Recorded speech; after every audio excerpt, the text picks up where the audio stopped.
Well, I'm down here today. I'm mostly down here because I like to come down here about once every 6 months. It's fun. I'm also promoting a movie, Zootopia, which is the greatest movie ever made. And so I'm just going to have fun and hopefully not hurt anybody's feelings on the show. It's just fun to be interviewed by Howard.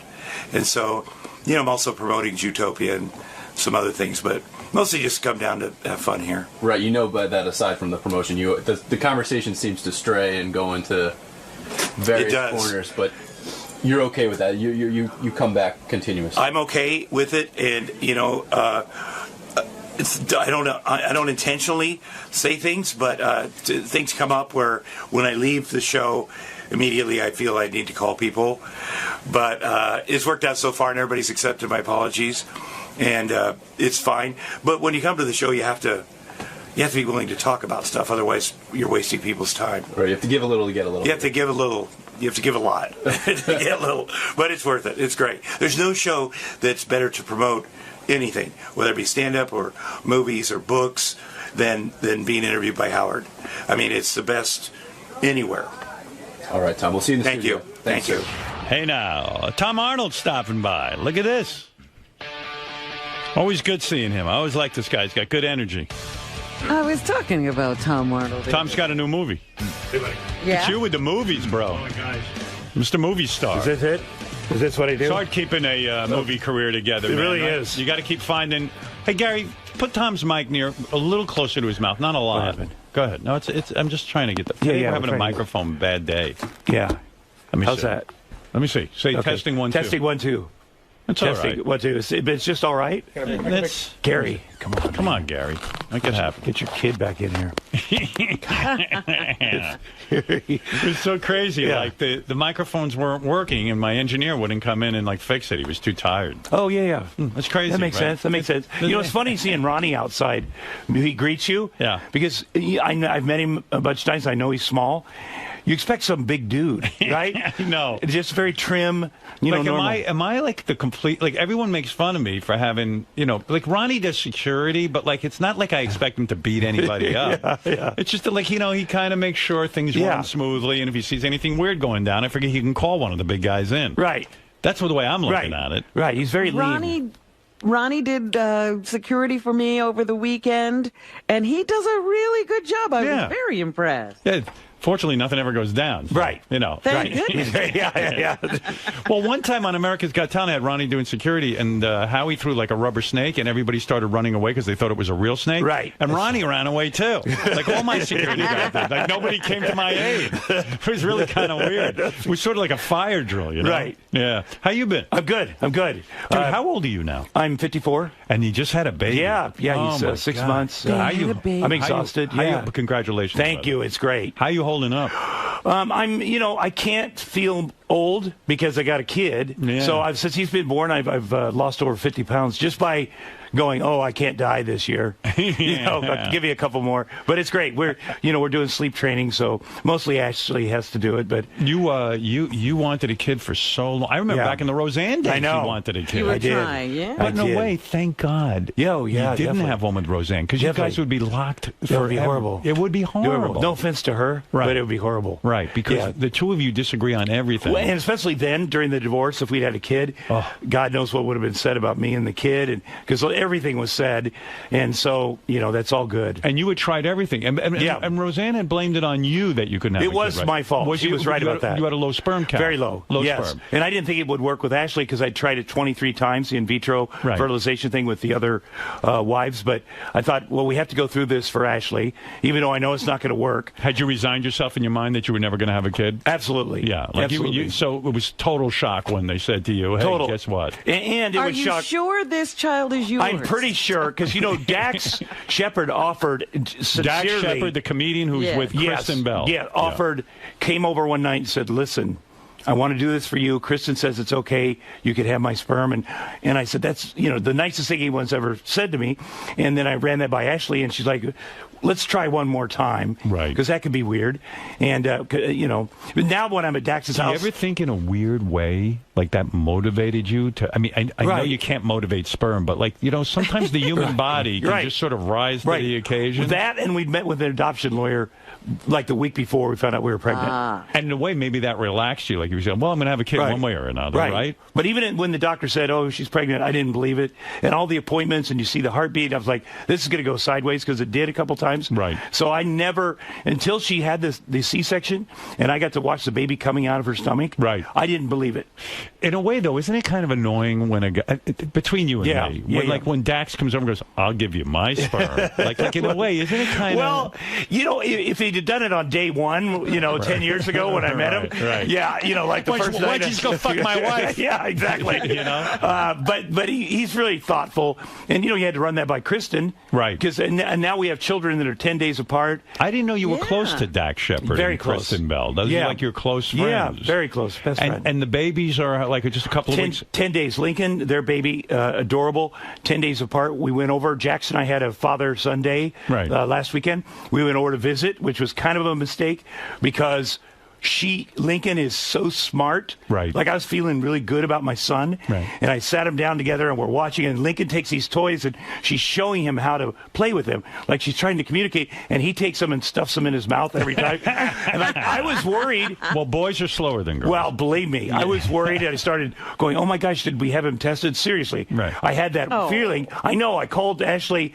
I said, I don't want to talk about this on the phone, but I'm very concerned. I'm looking back at some old pictures of him, and he does look a little odd. And I just feel like, I had a meltdown for a whole day. Right. You thought maybe he's retarded or something. I hate to say it, and it would have been fine. Right. But I honestly felt, if you've seen the two of them together, because she is so smart, and all he wants to do is eat his bottle. But Kristen Bell has said that your son is a cuter child than her daughter. Well, she is so nice. Their daughter is adorable. Looks just like Kristen. Oh, well, that can't be bad. No, that can't be bad. No, it's adorable.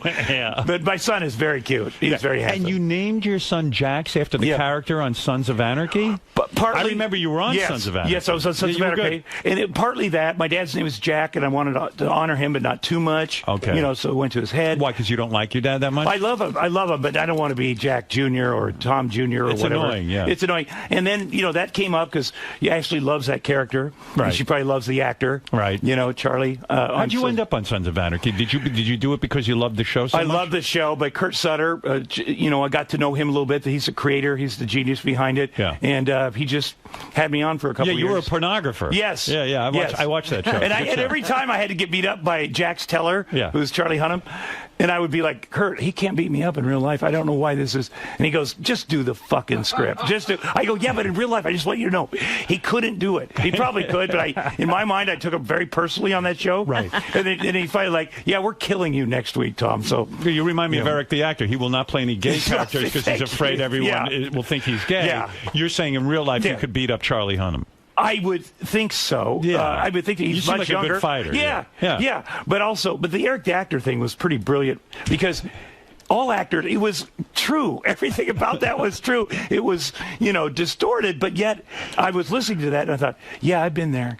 Yeah. I've been, in the competition and the sadness and the rejection. And do you get close to the guys on Sons of Anarchy when you're on the show? I did. I knew some before from movies and stuff. I feel bad for this Charlie Hunnam guy. Yes, the guy who he's great. Plays Jax. Yes. He was chosen to be in 50 Shades of Grey. Yes. And he just backed out. He did this weekend. Because I think he felt that so many fans were against him being this lead character in 50 Shades of Grey that he said, what do I need this aggravation for? That he actually kind of got himself forced out of the role. Right. Yeah. Did you ever talk to him about that? No, but I think I was excited he was doing it because then I would actually watch 50 Shades of Grey. Right. Because he's such an interesting choice. Yeah. But I think, Sons of Anarchy isn't going to be on forever. Right. Maybe another year after this. this or whatever, and so he's got to do something else. Right. But I think it just became so much, and I know he's naked in the movie a lot. Right. And maybe that's what would bug me if I had to take my shirt off. Oh, shirt off. But But he's in shape. This kid. That's true. Yeah. It's true. I mean, if I had to take my shirt off, it'd be embarrassing. No, but it's good. But it's good. Yeah, he definitely. I bet he felt pressure, and he had to have bodyguards all of a sudden, and he likes to just live. Really? The thing, you and Dax Shepard, because you're becoming fathers at the same time, and you're close friends. Yes. You both shared the same OBGYN, the same gynecologist. She's so smoking hot. She's so good too. I just want to say, right, very professional. And you guys would take pictures surreptitiously of your gynecologist. Well, when we had to go to a lot of appointments and had to go with our wives, so he would send me. This is bad. How do you?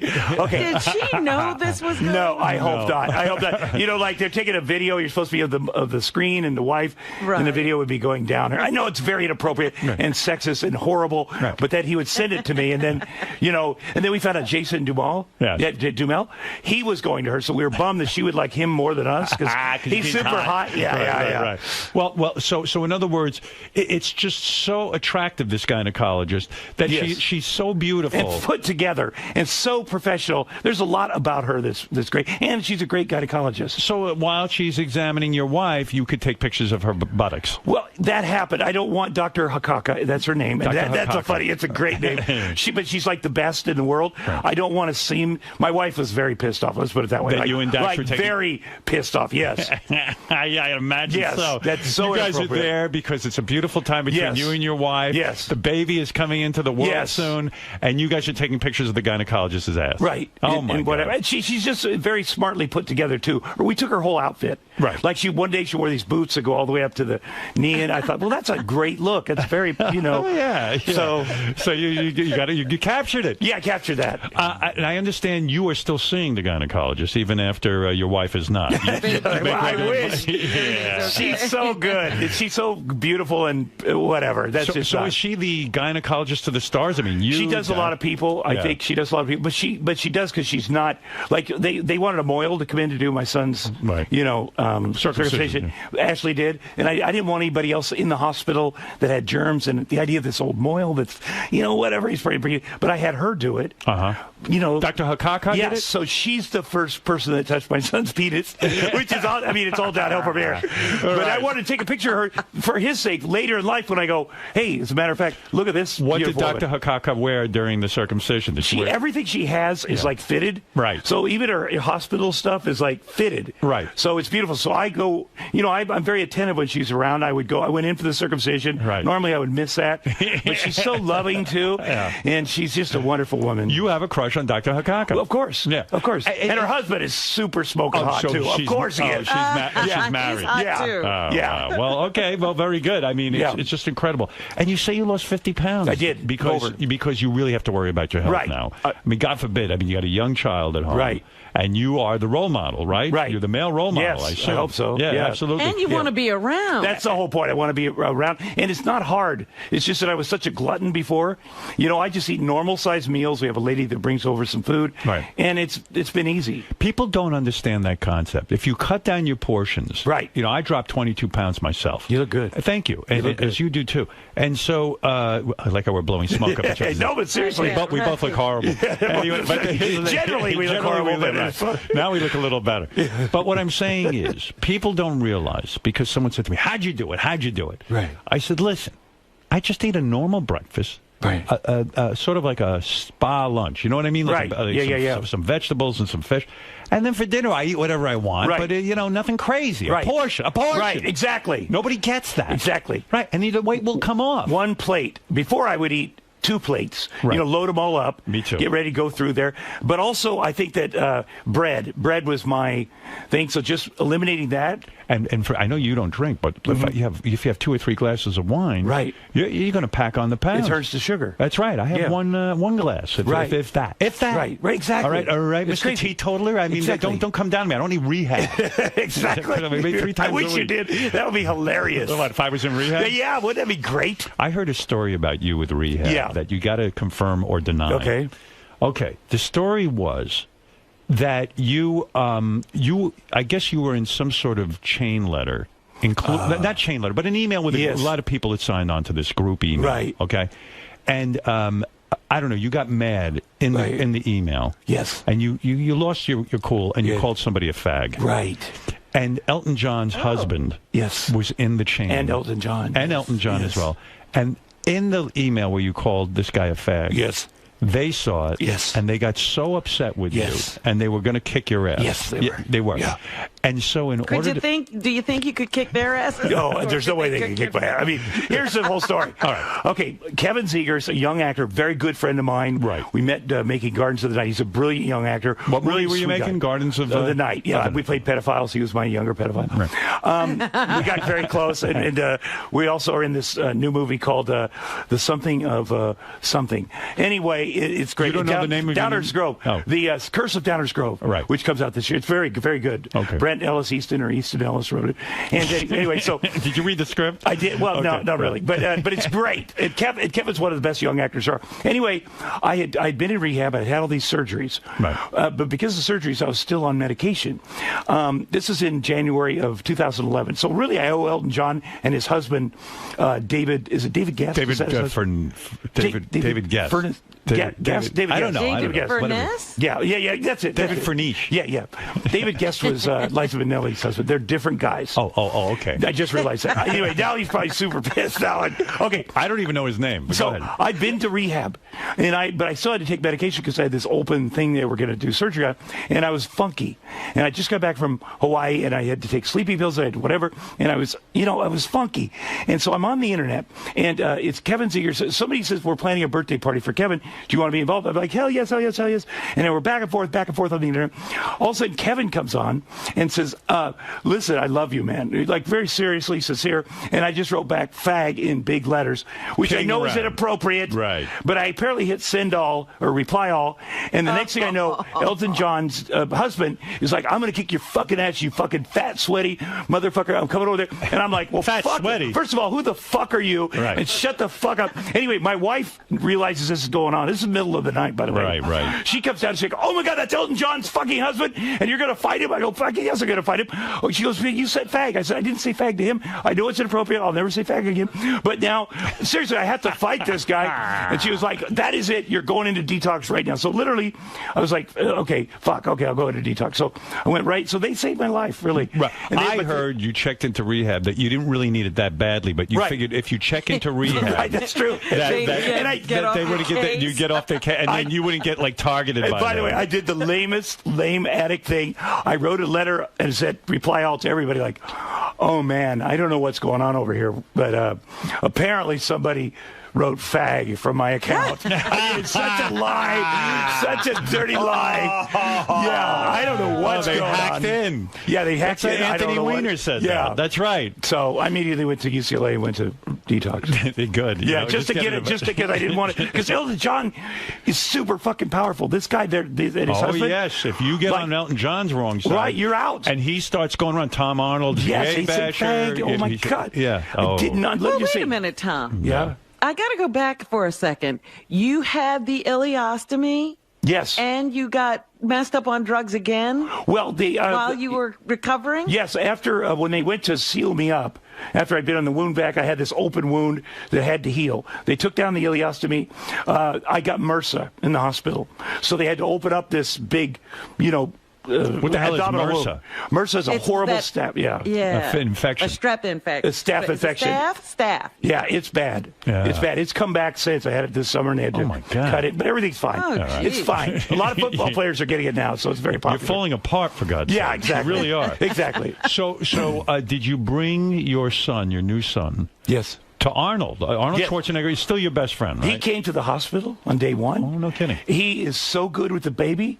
He's so loving. You can tell he wants one, and he just loves them. Right. And then so... Well, didn't he just have one with the maid? But I think that was that one he didn't really spend that much time with. Well, you don't know. You don't know that. I promise you, whatever he's doing is the right thing. Right. And so first of all, Ashley would never leave me alone with the baby. She gave me 2 hours one day. I'm with the baby. I'm watching his crib. I'm doing everything right. He's crying, but he's sort of frustrated. Right. Like his arms are up, like I'm frustrated with the world. And I just watched. I wanted to take it in. My son is frustrated. I get that. I'm taking it in, and all of a sudden I hear pick him up. And I'm like, who the fuck is talking to me? She's like, pick him up. I go, where are you? Why? How do you see me? She goes, I'm watching the baby monitor. I'm at Neiman's. I pick him up. I go, why though? So she's watching me in my house so she's all afraid, the time. She's afraid to leave you alone with She was. Yeah, because you're not the best with kids. At first, I got very nervous. Right. And I would sweat. I would get nervous at night doing the night stuff, and she'd have to come down and to calm me down. Right. But now I'm very calm. So 2 weekends ago, right. I talked her into leaving the house for a weekend, which first time she's been away. Wow. She went down to Laguna, to the Montage, and I got the first trip we went over to Arnold's. Right. I packed him up. I did all the stuff. I got Put him in the car seat. Call Arnold. I'm coming over. Because come over. It had to be quick. And we pull up, and it's a bunch of bodybuilders are there that day. They're always there. A bunch of bodybuilders. At his house? Yeah, they hang around. They're in the front yard, which is unusual, with Rolf Mueller, who's about 6'8", 350, one of the biggest men in the world. Young bodybuilders. Younger than him. They all hang out with Arnold. Yeah, and they wear Speedo underwear. Not even Speedos. Yeah. But that's what they do. So wait, you ring the bell. You're there with your kid. Gate, yeah. You ring the gate. And then when you go into the house, like it's just a bunch of almost naked guys. They're actually outside, and they lead me in. Yeah. Yeah. And they're all pumping iron? They're pumping iron, and they're doing stuff. And they're smoking stogies in their underwear. Yeah. It's so fucking weird. Don't you think that's the... I mean... You know that's a weird scene. It's weird. That's a weird scene. It's a weird scene, but then I thought, well, maybe it's me that's weird. But, Jax loved it. Jax loves it. Jax doesn't know what... Hey, it's a bunch of guys in diapers. Just like me. Oh, my God. It's the weird... Every time you go to Arnold's, it's so fucking weird. There was no women, but one guy, Greg Dunn, wears an apron, like he serves Arnold. Like he waits on him, and Arnold says it looks more official if he wears it. Like he's not fucking with him, like he's serious. What is going on over there? I think he's just trying to live the life, that's what they do. The life of what? Of a bodybuilder? Of a king. Do you feel like compelled to strip down to your underwear? Like in a weird way? Like you're the only guy wearing clothes? No, but he had also... and Arnold's in his underwear too? Well, no, he's got short. He doesn't have quite the short shorts. Right. And he just had I shouldn't say this, but a little hernia surgery. Oh, I didn't know so which I had too, the same thing, so we're comparing wounds. And but I didn't know that, and I threw Jax to him, and he's like, it's like, motherfucker, couldn't do it. It's like the world's strongest man can't even lift a kid anymore. Yeah, but he can't. But you could tell he was struggling, but he did it. Right. And he's in great shape, and he's filming action movies all over the fucking world. I'm in the fucking Bulgaria with the goddamn wound. Yeah. But he's fantastic, and you can see him with the kid, like he just loves it, and he gets his big meaty fingers on him, and he's bouncing him off the couch. I'm like, holy shit. What's he doing dating wise? Is he like over the whole Maria divorce and all that? I don't. You never bring it up? No, but we had a fundraiser. Well, oh my God! This is a guy who couldn't keep his hands off the maid. He needed to. Well, I don't know if his hands were. So wait, you had a fundraiser? You were saying very nice for his after-school programs, the After-School All-Stars, and we're doing this thing where we both get up on the mic, and it's people have paid like $30,000 to play poker in his house, like businessmen, rich dudes. This is for charity. Yeah, it's for charity. It's all official, and then we start going back and forth in front of people, and this is the man that boned Roseanne, And I'm like, what the fuck are you talking about? And Maria's pictures, like there's an Andy Warhol, right the fucking, she's like staring at us, right? I don't have my goddamn ex-wife's pictures all over my fucking house, weirdo. That is weird. Yeah. Right. Yeah, so anyway, we start this, and it gets really mean between two of us, and the businessmen are stunned. Right. Because they were like, what the fuck is going on? And then it's back to normal. But that's sort of what we do. We do our little... You go at each other. Yeah, you go at each other. You're like an old married couple. Do you joke about the maid with him? No, that you don't joke about. No. Right. I know, but there's a lot of looks. I have to say that. Yeah. I go, you should have... Hey, you know what? Stranger things can happen. There have been rumors that Arnold and Maria will get back together. I mean, I don't know. I would love... that's your hope. I want him to be happy. I want her to be happy.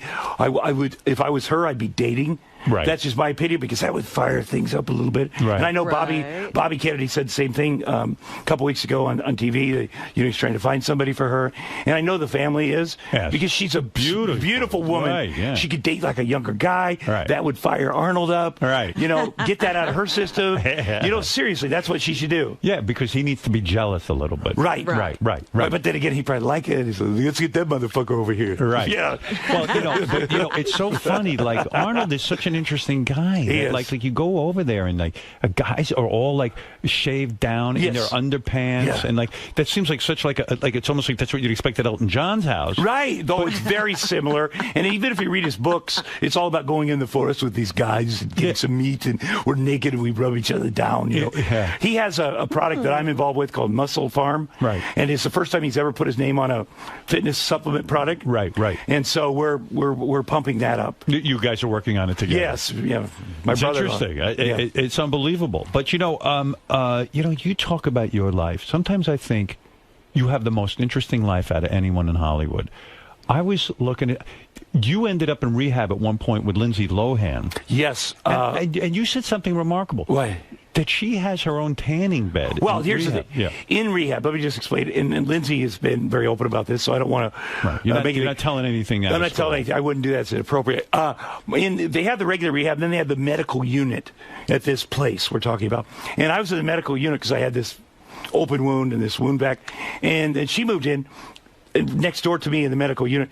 And I said, well, what's her medical thing? And they go, well, she brought her tanning bed. So she had to be hooked up to the special electricity. Jesus. That's for real. Oh, my Why? goodness. Why would they allow that in a... This is in the rehab. Yes. It's in a real, legitimate rehab. But I thought like going into rehab... I don't know anything about rehab. But I don't know the process by how someone gets sober. Yes. But like it would seem to me that you're supposed to be humble in there and not worry about your personal appearance all that much. Like the best thing for her would be to get out of the fucking tanning bed for a few weeks. I think it's the idea of getting. Sometimes you got to get people in there. Right. And I noticed that they were sort of breaking. They're doing that with me too. Right. Getting me out of my room, getting me to go to the meetings. I was very ashamed because at the time I had a colostomy bag and this wound vac machine attached to me. You don't but feel eventually like being I got around out. people. Yeah, you don't want to be around people, and you don't want to go to the groups and everything. But I saw her start going and participating, and then her fucking dad showed up there out by the gate and was protesting, and she's in the middle of doing great work on herself, trying to get well, and her crazy fucking dad is down by the gate. Right.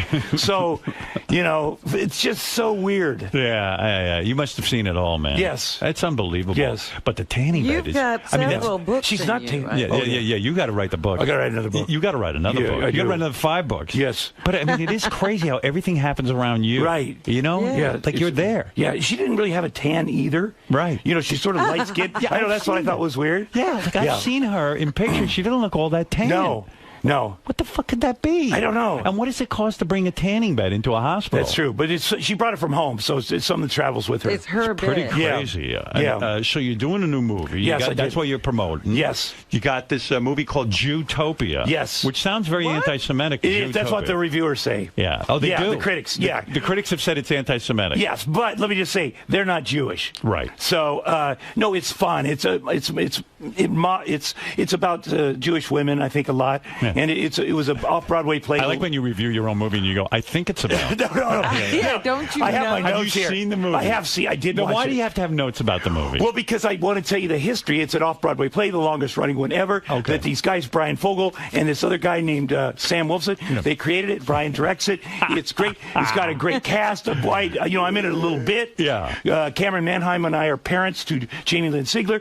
Cameron Manheim plays your wife. Yes. So do you make love to her? I mean, I suppose off camera, but not on. But not on. I would. I would pay to see that. I find her very. There's something about her that's very, not sexual, but she's the kind of gal that you feel like you could wrestle at any moment. Right. And that's kind of sexual to me. Is it? I know. You got to be there. It's like Rhea Perlman. Many years ago, I did a movie with Rhea Perlman called Carpool. And one day she came up to me and started just tearing me a new asshole because I was late. Right. And she was like, and I was the star of the movie. And she was like, God damn it, I got to get on a plane, go see my kids. And she was just tearing me an asshole. And all of a sudden, something struck me like, this woman is fucking sexy, man. There's something about her. Do you think that was Roseanne's appeal to you? Do you think why, in a way, you were so attracted to her because she's a large woman who was, like, very forceful and would boss the shit out of you? I don't think it was the size, although a lot of the women I grew up with are big. Yeah. Her confidence. The fact she would boss the shit out of anybody. It's not just me. Right. And she had total confidence in her body. Like, she was at the Miss Universe pageant performing, like, in the 80s. Yeah. And she came out on stage with a bikini on. Like, holy fuck. I know it looked terrible, but the fact that she had the balls to fucking do that. That turned you on. Well, I just was like, this, it does turn you on. I mean, because your wife now is so demure. Yes, she is. I see. Yeah, but she's tough. She breaks my balls. When you were trying to get her pregnant, wasn't she going to psychics and all that shit? Yes. Lighting candles? Yes. Did that drive you crazy? Because you know that's all bullshit. I know. Right? I know it is. So what do you do when she starts doing all of that? Well, at first I fought it. But she was literally going to 9 different people and like this rabbi psychic and this whatever and we had this room full of statues and candles. But then I thought, well, this is what she holds on to. This is like her AA. Right. This is what calms her down. And so Mike Myers, I did a movie called Superbench, and Mike directed it. And it's about Chef Gordon. It's a documentary. It's great. And about last year he called me and said, I'm sending, and I hope this is appropriate. He said, stay on the phone with me for a minute. I'm sending you some green energy, and you're going to have a baby. And I thought, all this shit I've done with Ashley, I'll stay on the phone with Mike. Right. And so I sat there and I should have hung up. I kept saying, am I still getting it? Because it was a long pause. Right. He goes, just a second, a little more. And so I got it, and literally a week later we found out we were pregnant. So Mike Myers, green energy. You're on the phone with him. He says, I'm going to send you green energy. And I said, good, great. He goes, no, you have to stay on the phone. Is everyone in Hollywood crazy? Yeah. I mean, because to me, Mike Myers is such a brilliant comic and such an astute observer of humankind. And yet there he is in his personal life talking about green energy. I know, was but he it serious makes no or was sense. it a joke? Oh my God, was he serious? And I bought into it because it worked for him. My God. He's got, his life is way together now, Right. But I thought, well, I'll stay on the phone with him. Like how long? I didn't know when the green energy was done coming. And he's quiet when he's giving you green energy? Yeah, he's quiet, and I tried to get off. And he's like, no, we're not done. I go, okay, let me. How long were you on the line receiving green energy? Probably 6 long minutes.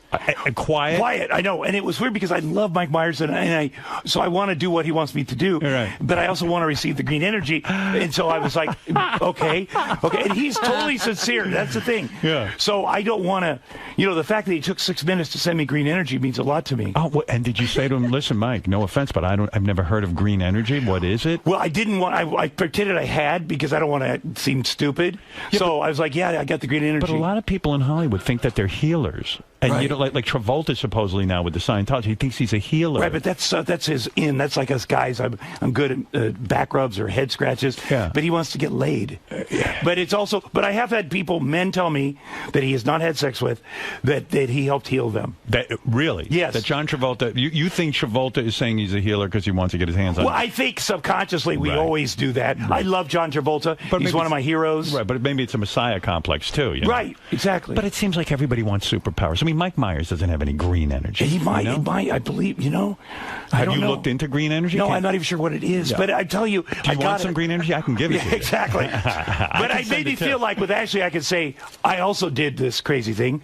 Mike gave me green energy. Right. Well, so I'm participating. She went to psychics. Like she would go. And that's expensive. Very expensive. And you got to buy the candles, and there's certain candles for certain things.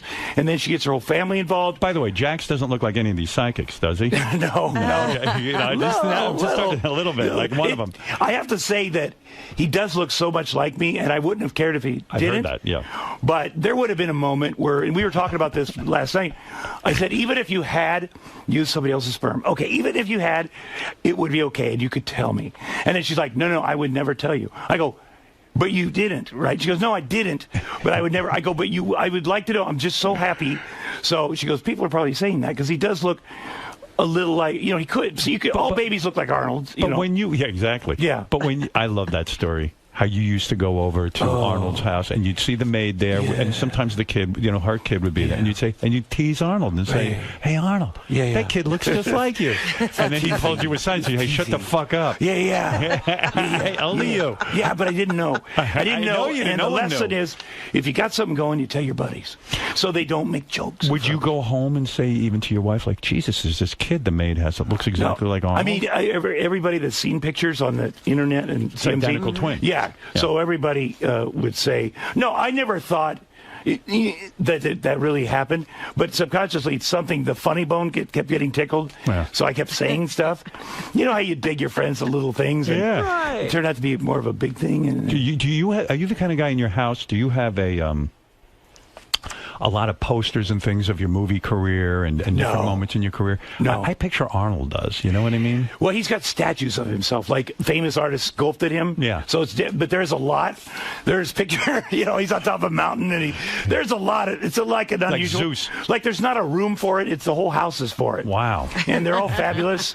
Because like the statues are up. Yes. Then you see a guy in his underpants walking around, and then one has an apron oiled down. Yes. Oiled down in their underpants. Yes. And statues of men. It is kind of weird. Thank God for the pictures of Maria Shriver all over the house. That At is least true. It adds a feminine touch. But he also feels like, I think that's art. Yeah. Andy Warhol did this, whatever.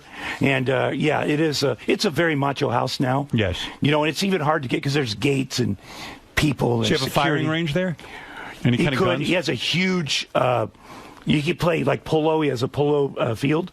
He does? Yeah. Does he play polo on it? I don't think so. I think he watches people play polo. Wow. Like he likes to set up stuff and get the stands. They have bleachers, and then he'll watch people do stuff. Wow. And whether it be boxing, he has his guys fight each other and do stuff. And It's all the same. Do the guys sleep over, or do they? I don't know. I think there's a room. There's a separate house, but there's like a lot of dudes in it. Yeah. And they come out when you pull up. They all kind of scamper out. I don't think I could handle it. Right. I mean, it's too sort of ultra masculine with people boxing. And, right. You know what I mean? It's like that's not me, man. Yeah, and his gym is like if Johnny Versace had a gym. Right. It doesn't look like a gym at a gym place. It's beautiful. It's got beautiful art and ornate and big, beautiful paintings of his parents.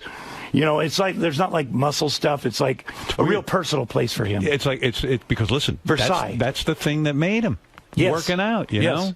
The greatest. Right. Is there a big sign, no girls allowed in the gym? No. I think he's just, I know there are women that come over and they participate in the sunning and the lifting and the stuff. That does happen. He's not lonely. Right, I mean, he's got a bunch He has of female companionship. He does. That's what I was trying to Absolutely. Oh my gosh! But I don't think he's Arnold Schwarzenegger. Yeah, he's Arnold Schwarzenegger. He does have a lot of needs. That is true. Yeah, he has tremendous sex drive. I feel it keeps him young. Yes. Like testosterone and fucking and and doing outdoors. Orgasms. Orgasms. Yes. And I'm coming. And he believes that's all part of the fitness. 5 times a day, as he says, is a good number. Wow. For having really? Yes. Yeah. And a lot of women won't do that. No. 5 times a day. So it becomes this quandary. Is he in good shape? Because sometimes he's in good shape. They love getting pictures of him on the beach where he's naked and and he's flabby. He's flabby, but he's flabby for like him, but not for. But no, he's in great shape now. He's filming. He just did The Expendables 3. Right. He's got a really great movie called 10 coming out by David Ayers. That did. Did he ever train you physically? Yeah. Well, the first time. When I first met him, we were doing True Lies. Right. He would have me come over, and then it got because he made so many comments in an appropriate way. Right. But him looking over my shoulder is like actually looking over my shoulder with the baby. Right. You get frustrated. Is it hard to have sex when you're trying to have a baby that hard? I mean, like it stops becoming sexual. Are you ready? Yeah. Well, you have to go to the clinic at 6 or 7 a.m. and jerk off. That's the hardest part. Right. There is one thing after the baby was born because she had a C-section. Yeah. We didn't because she was hurting. We didn't have lovemaking. Right. And then her dad had a stroke and then she had to take care of that. And then I had this wound and she wanted to make love because I had a staph infection. And so we realized on Friday that I was coming here, and we hadn't.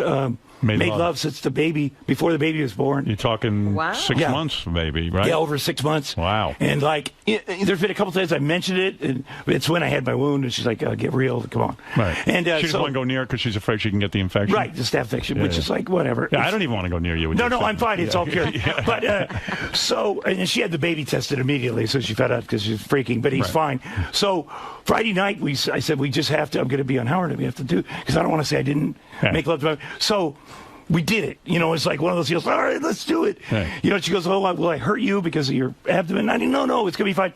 And the thing I realized is my wife is so fucking sexy. I forgot about that. Right. Like usually when you just have to do it to have a baby, you have to think of other women. You forgot about her as a sexual person. She is smoking. I mean, I've seen her. She's hot. Yeah. And I've been missing out on that. Right. But when you have to do it to make a baby, you have to think of all kinds of. You have to squint and pretend the swan on the wall is a vagina. Yeah. And you have to do all these weird things, and you. And this was just for fucking sake. Yeah. This is for romance. Yeah. Yeah. It was probably nice. It was great. My hips are a little.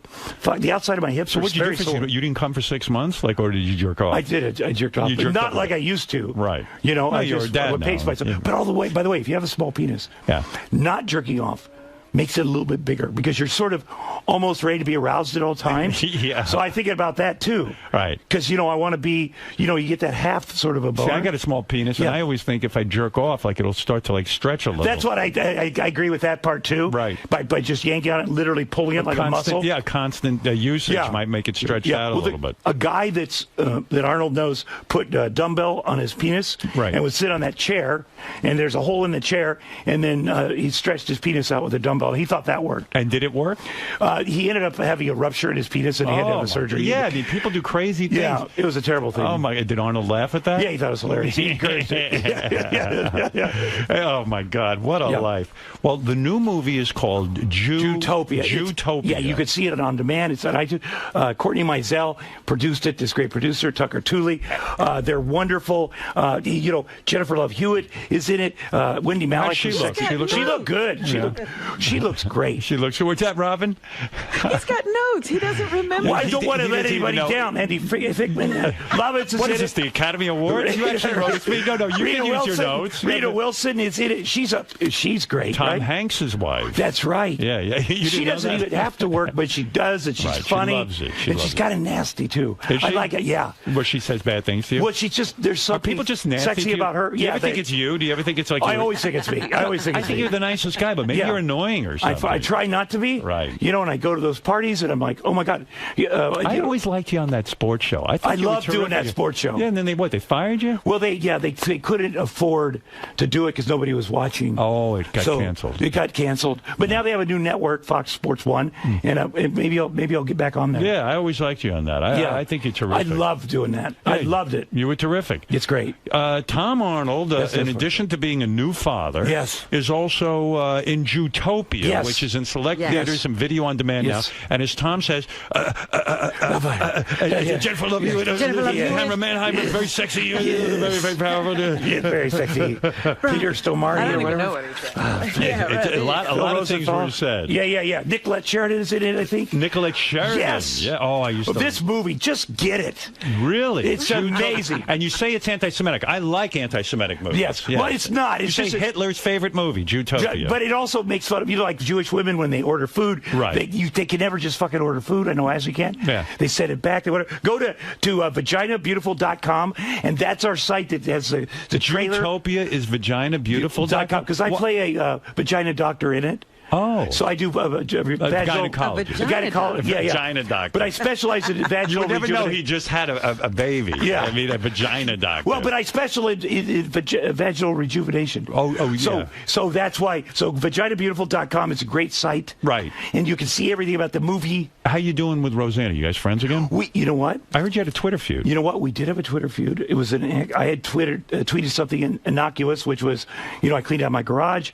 I hope does Goodwill want 25 remote controls, old phone chargers, and my wedding videos, my old wedding videos. Right. You meant it as a joke. A joke. A day later, she writes back, "What the fuck is wrong with you? Like, seriously?" On Twitter. Yes. Right. In front of so everybody. the whole world can read. Yeah. I write back, well, you can still buy it. It's $1 if you want the videos. She goes, then she writes, "My goddamn kids are in those videos," whatever. She didn't realize it was a joke. Right. Yeah. It went back and forth. And by the way, you've been, how many times have you been married? 4. Yeah. So you have a lot of old wedding videos. That's what I said. Why do you think it's you? It's not about you. It's very narcissistic. So we went back and forth, and now people are joining on, and it's live, and finally, she finally realized it was a joke. Right. And then it was ugly, and then she said, "How's the baby?" And then we had this sort of weird talk about how cute my baby was. This was all on Twitter. Yes. But the best thing that happened... You too. She wrote me, tweeted me, direct message a week ago, and this meant the world to me, I have to say.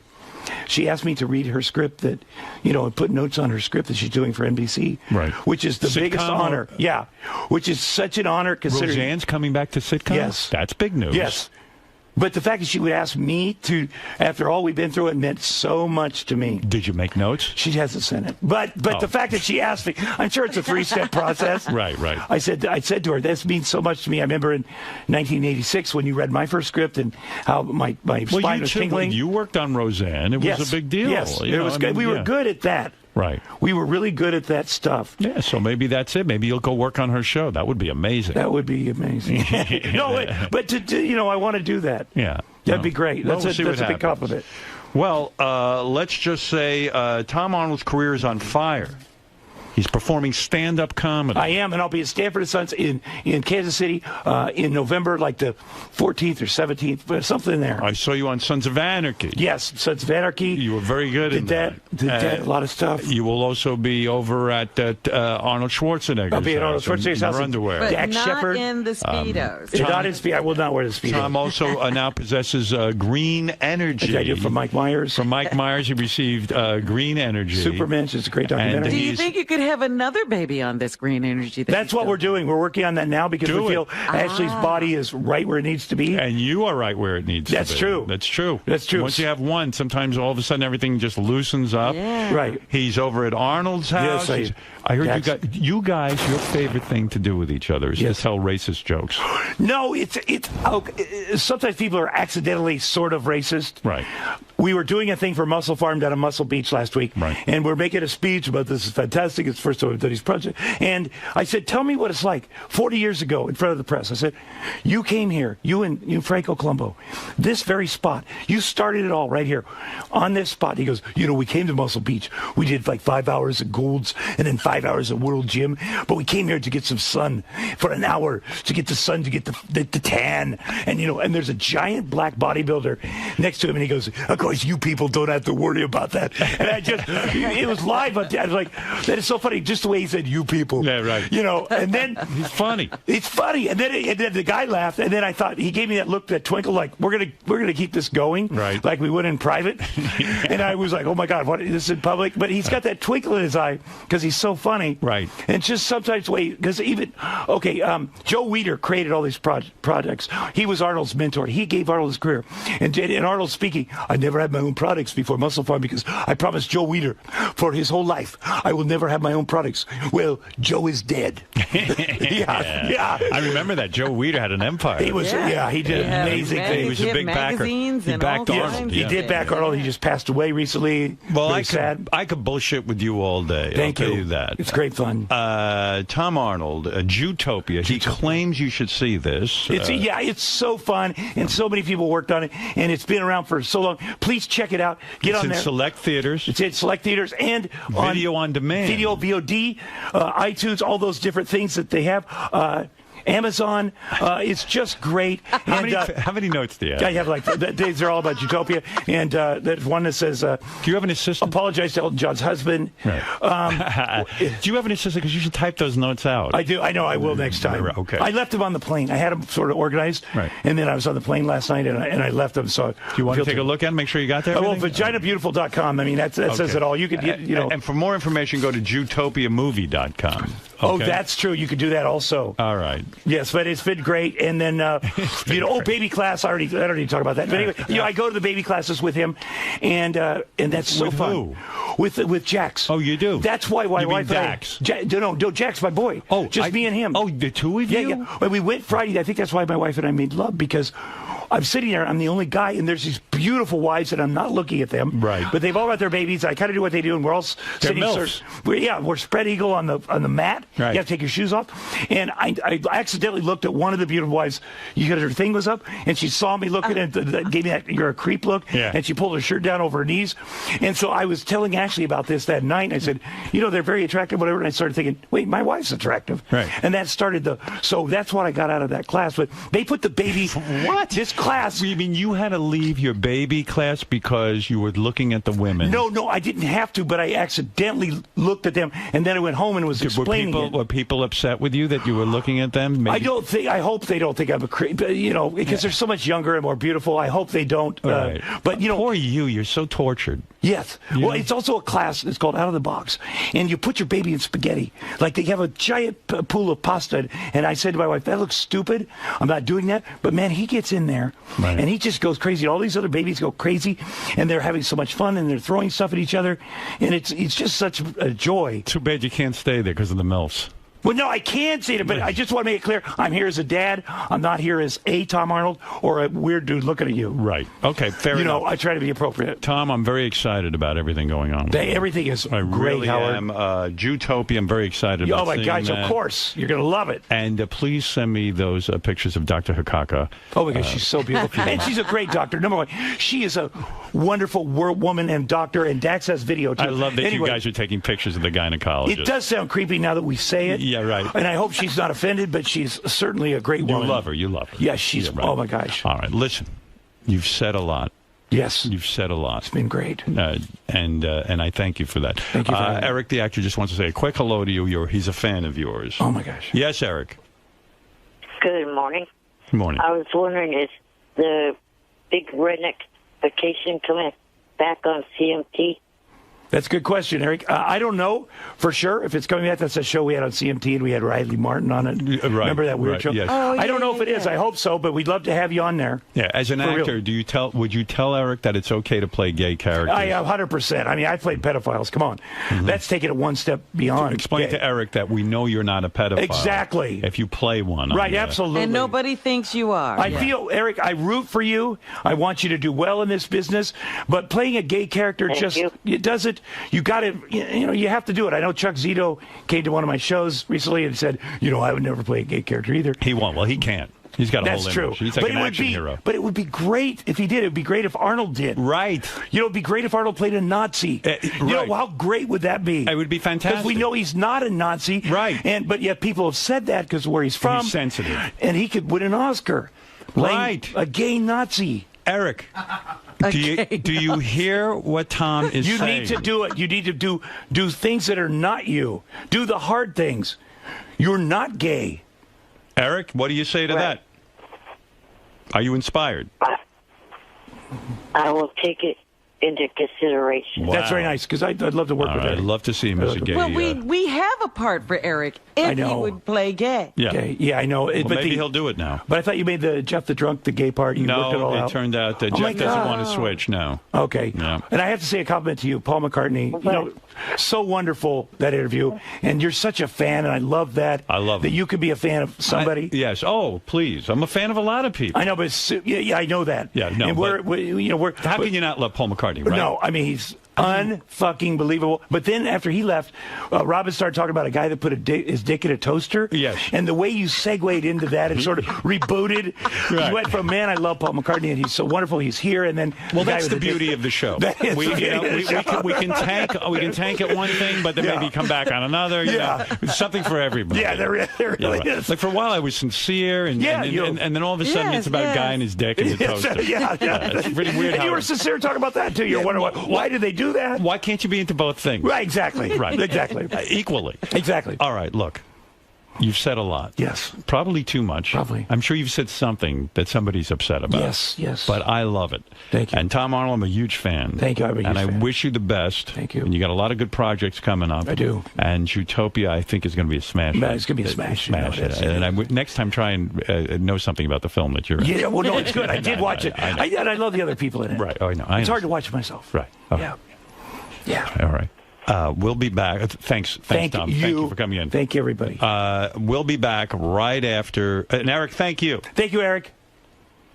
Okay. Have a good day. Okay. Oh, my gosh. Oh, is he okay? He's okay. I'm going to work with him. I'll take it. You know what? He needs a 12-step meeting just for whatever. Right. You know, I mean, Not that he has a problem. No, but you know, He's just got issues. He's got issues. Yeah, get him in there with the guys at Men's Stag. It's great. You know, tuck him up. Still haven't been drinking, huh? No. You don't think about it? No, I think about. I see people, having a margarita once in a while and go, "What would that be like?" I cut way down. like a normal person. See, I can drink it's not an issue for me because now I just drink Perrier while everyone's drinking, Right. and then I go, okay, I'll have a glass of one. That's right. Well, Plus, that's I why don't want you're to. not an alcoholic. Yeah. Right. That's a big difference. Plus, I don't want to drink one. If I do something, I want to get fucked up. Right. No matter what it is, whether it Right. be food or drugs or booze. So there's no point in. David Arquette went back to drinking. I saw that. What'd you think of that? Hey, listen. whatever he does, I don't judge whatever works for him. Right. And sometimes people have a problem with drugs, and then they stop everything. Right. And then later on down, they realize, well, I could have had just a beer, but I probably shouldn't do heroin. And I'm not, it's better if you don't do anything. It's easier. Right. But I'm going to have to tell my kid one day, Jax, listen, you're probably, you might be an alcoholic just because your father is. Right. Here's what I was going through. I hope you're not. I'm going to tell him about that. I'm going to tell him about the child abuse that I went through. I'm going to say. Don't you think that might scare him? Well, I want to talk to him about when people touch him, like with me when I went into the you're probably overly nervous about that. Yeah, but I also don't go into a dude's house and hang out and play games with a fucking adult. The guy with all the kids' toys, don't go to his. Yeah, if you want to play games, play with your dad. And if it hurts, he hurt you. Right. Because kids are like, well, did he hurt me? Did I whatever? If you let me decide if somebody hurt you. Well, this is a good discussion. That's a good discussion. I agree with that. Not when he's too young, and not the drugs and alcohol when he's too young, but just to say, be careful. Keep your eyes open. Right. Whatever. I think that's a wise thing. Yeah. You see. The thing you're supposed to say is, when you feel uncomfortable, you're uncomfortable. Come to me. Right. What if he says, Before anything I'm happens. uncomfortable with Tom? Well, that's the thing. That's my Go biggest, to your mother. My biggest fear is that he's not going to like me. Listen, Tom, he probably won't. But so what? That's true. Who cares? That's true. Odds are they don't like you. I had one moment where last week he was on the bed with me, and the dog was on the bed. This little dog, and I saw him slowly reach over to the dog's face, and the dog snapped him. Right. And it didn't break his blood or anything, but he looked at me before he started crying, like, "What the fuck? You're supposed to protect me." Right. And then he started crying, and that broke my fucking heart because I am supposed to protect him. Right. Well, so your father can't protect you from everything. Right. That's what also you can't live up to that expectation. Right. Are you in therapy so that you'll learn to be a better father? Oh yeah. You are, of course. Yeah, I'm doing all that stuff. How many times a week are you doing that? Oh no, just once. I figure 5, 6, 7 times. Yeah. Well, we've had therapists, we've had people in the house giving us seminars. So yeah. Sounds like around the clock meetings going on. Yeah, a lot of lessons. A lot of lessons. The Sleepy Time people have been over, and then the lady from the Spaghetti What is Bowl. Sleepy Time? Is that? That's I think that's the name of it. They're very famous baby sleeping people, and they teach you how to put your kid to bed. Yeah. Because a lot of people don't know how to do it. It's horrible. I know. Letting the kid cry. That's tough. It is the worst thing in the world. But you do it. You do it for 5 minutes, and then 10 minutes, and then the kid learns how to go to sleep. Hopefully, yeah. A lot of people don't have the inner strength for that. Right. It's brutal. It's all tough. right. You need Listen. fortitude. Constantly learning. Tom Arnold, Jutopia, select theaters, video on demand now. Go to jutopiamovie.com. Thanks. Thank you very much, you guys. And we'll be back right after these words. Thank you. Yes. So, Tom, I like how you brought notes with you today. Did you hit everything on the? I was going to ask you if you did. I think I did. The producers and stuff from that movie were like going crazy. I wanted to make sure I hit everything. You could see vaginabeautiful.com. Here's the name of some of the actors, in case I forgot it. Longest running Broadway play. Elton John's husband. I wanted to apologize to him. That's basically all I had. And I'm going to get it typed up next time, like Howard said. Get them organized. Now, you mentioned before the interview that sometimes you have to do some apologizing and backpedaling. Yes. Can you use the flip side of those notes to write down who you need to apologize to? Well, hopefully the people I need to apologize didn't hear it. Here's the thing. You don't know how you can offend people. Sometimes they're so sensitive that, by not mentioning them, you offend them. Right. So I'm sure there's nobody's going to be satisfied on this list. I'm going to have left somebody out and or said the wrong thing about somebody. I'm sure Arnold will be totally cool. The problem with Arnold is every time you mention him, then you mention the old stuff. Howard mentions the old stuff. Right. With the maiden, I'm sure he'd rather I didn't talk about that, but I can't control that. Right. Arnold knows that. What's the key? I mean, you're known as a guy who comes in here and delivers every time for the interview and a good give and take. What's the key to navigating a Howard Stern interview? Well, you need to also listen to Howard. Like a lot of interviews, a good interviewer listens. You need to listen to him because he's going to lead you. And if it gets boring, he's going to take you somewhere good. And just trust that he knows where he's going. And you have to be honest. And even if it makes you look stupid, or you in your mind look stupid, if you come in here and say, I'm going to look super cool, that's not going to happen. So it's an entertainment show. You're going to be entertaining, which is the best thing. You have to think of it almost as a dance and let him lead. Right. But you got to be. He leaves you spaces. He goes, okay, especially when he starts wrapping up. Okay, you've been in here. It's been great. And if you forgot something, boy, say it right there. Hey, bam, bam, bam. Fill in that little space. He's like, I'm going to let you. Here's 3 seconds. You got 3 seconds to think of something. And then otherwise, it's over. Well, so it's like a dance. Right, and you get that better than most. Thank you. Well, thank you so much, and good luck with Jewtopia. Jewtopia, thank you very much. VaginaBeautiful.com.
Hey, good to see you. How are you? Welcome. Thanks for having us. Oh, we're thrilled. Looks like fun. There are things getting set up for I gotta get in the band. Sitting here is a drag. Welcome. Thank you for having me. Oh, I'm thrilled to have you here. Thank you. So excited to have you guys. Yeah, where was it? This is great.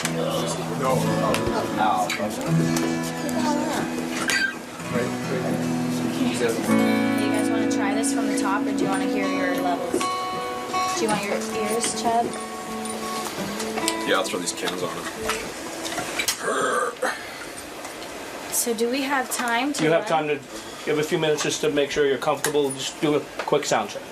Little run through. Check. Yep. 1, 2, 2. Oh, you guys. Just loose and relax. We got some reverb in here. I It like sounds this. so pretty. Oh, yeah. Okay, we have 2 minutes. Check Let's 2, start. Let me go. Hey now, I like it. Well, I'm excited. Avril, I think I've been trying to get you in here for years, actually. I really have. Avril Lavigne is here. And Chad, you know, your last name is Kruger. Thank you. I don't know if you pronouncing know that. it wrong. That's how you say it. Okay. And you got the rest of your band here. I'm very excited about this. You guys were just doing a little rehearsal of your new song. You know, you were just doing a sound check. That's what we call it in the Our business. first official rehearsal. To me, there is nothing more romantic than like a husband and wife who can perform together, to do, you know, to be musicians together. I think it's exciting, and you know what I mean? Do you think you could be married to like a regular guy who wasn't in the business, or would it just be too dull? It's nice because it's really inspiring, and we're always singing around the house and all that stuff, and having this song together. Like, we got to wake up together today, and we're going to work together, babe. Like, this is awesome. So romantic. It's called Let Me Go, right? It's called Let Me Go. You wrote that together? It was the first song that we wrote in the studio together, so when we first met, really. And where'd you guys meet? like, We met like in Canada at the award shows and stuff like that. Like that's where it all goes down. Much music, but everything happens at the award show. Everything happens at award show. Like Russell Brand hooked up with Katy Perry at an award show. God. It just works that way, right? I hope it doesn't turn out that way. You guys will do better. Don't worry. We really met though, like in the studio. Like we shook hands. We were like, "Hey, nice to meet you." Oh, you mean it was sort of arranged that you guys would work together? Like somebody put that together? Yeah, it was cool. My new manager, Larry Rudolph, we sat down and took a meeting, and he was like, before this record started, and he was like, "Hey, what do you think about working with Chad Kroeger?" And I was like, "Oh, that's a really good idea. Like, I like that. That feels cool. Like, he plays guitar. He does what I do. He's, he's in a band." And it's almost inevitable, though, that you'll fall in love. Like writing a song together, you're working together, you're both like writing hit records. I mean, what could be a more romantic situation? I'm not gonna lie, I kind of had a feeling. Yeah, right. Yeah, you're probably like, yeah, okay, he's pretty cute. I won't let her go and do a movie. I'm like, movies are the biggest aphrodisiac on the planet. When I did my movie, I was in love with everybody, like guys, girls, everyone. I mean, it was just crazy because it's such a. There's nothing like it in the world. Everyone's catering to you. It's a sick environment. It will ruin a marriage, I think. Unlike this setting for you. Well, yeah, this isn't that exciting. So you go into the studio to write together, and you kind of thought he was sort of happening. So you kind of say, hey, well, maybe it'll be a romance. You sit down to write this. How long does it take you on your first meeting to write "Let Me Go"? Or is that not the first song? We wrote "Let Me Go" the very first day, and we weren't together. And then throughout the process, later on down the road, we started dating. And when we came back to this song, it was sort of strange for us because "Let Me Go" is almost like a departure, a bit of a breakup song. So we put a twist on the end. Yeah. And so And we're together in the end. And Chad, you're doing the whole rock star thing. Like, is it hard to settle down with one woman? Seriously, when you got that whole situation going. The situation. Well, yeah. I mean, was it a big decision for you to get married, or just a no-brainer? That just felt like a no-brainer. No-brainer. Yeah, I had no intention of ever getting married, and then I met Blondie. Yeah. And Avril, weren't you burned out on relationships and dudes? I mean, like one. That's very insightful. Yeah. I was. Right. I was kind of numb. I was like single for the first time, and I was moving to France, and I was like, woo! And yeah, like I ruined all of that. I ruined all of that. Yeah, what happened to the move? What happened to the plan? I was actually pissed off when you were dating that Jenner kid, because I was like, that kid gets everything handed to him in life because his father's famous and all that. And then he gets you. And I was like, that just pisses me off. I don't know. I get angry about stuff like that. I literally got angry. Were you angry about that? I hope that was a mistake. I swear to God. He shouldn't have gotten you. That's the way I feel about it. So you go in the studio and you start working together. You start writing this song together. How long does it take to write a song like this?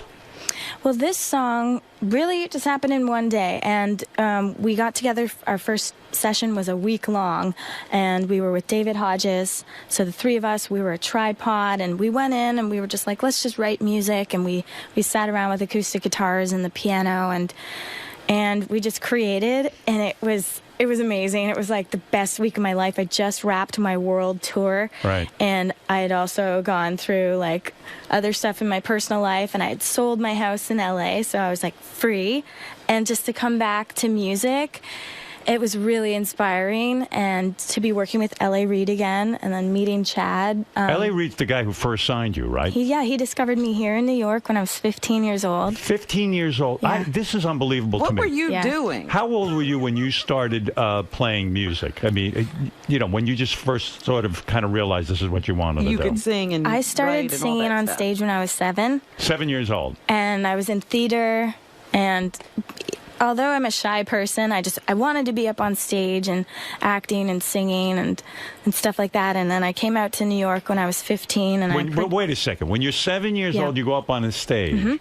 And where do you do that? At my church.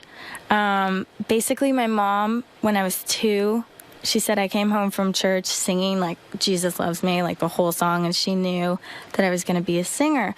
So my mom really pushed to, like my daughter can sing because she sang in the church cantata and this and that. And so I got up on stage at 7 years old in church, and I remember like walking off stage and like everyone in the church, like the older people and everybody coming up to me and being like, you're an old soul. And I was like, what the fuck does that mean? But what did they say to you? What, you're an old soul? Yeah, well, as soon as anyone can do anything good, they're an old soul. I've noticed that with kids. I didn't know what it meant, but right. I just had this feeling inside of me, like, I just really want to sing, and I didn't really know what was possible. Because it's a weird thing to be that young and to know what you want to do. When you think about it, maybe the old soul thing is true. It's like, where does that come from?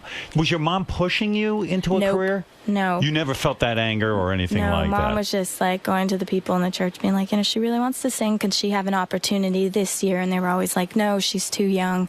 And then finally when I was 7, I got up on stage and it was awesome. You loved it? And I was nervous for the first time, like being on stage. Oh what my God, did you sing? I sang a Christmas song, Near to the Heart of God. I sang. It was one.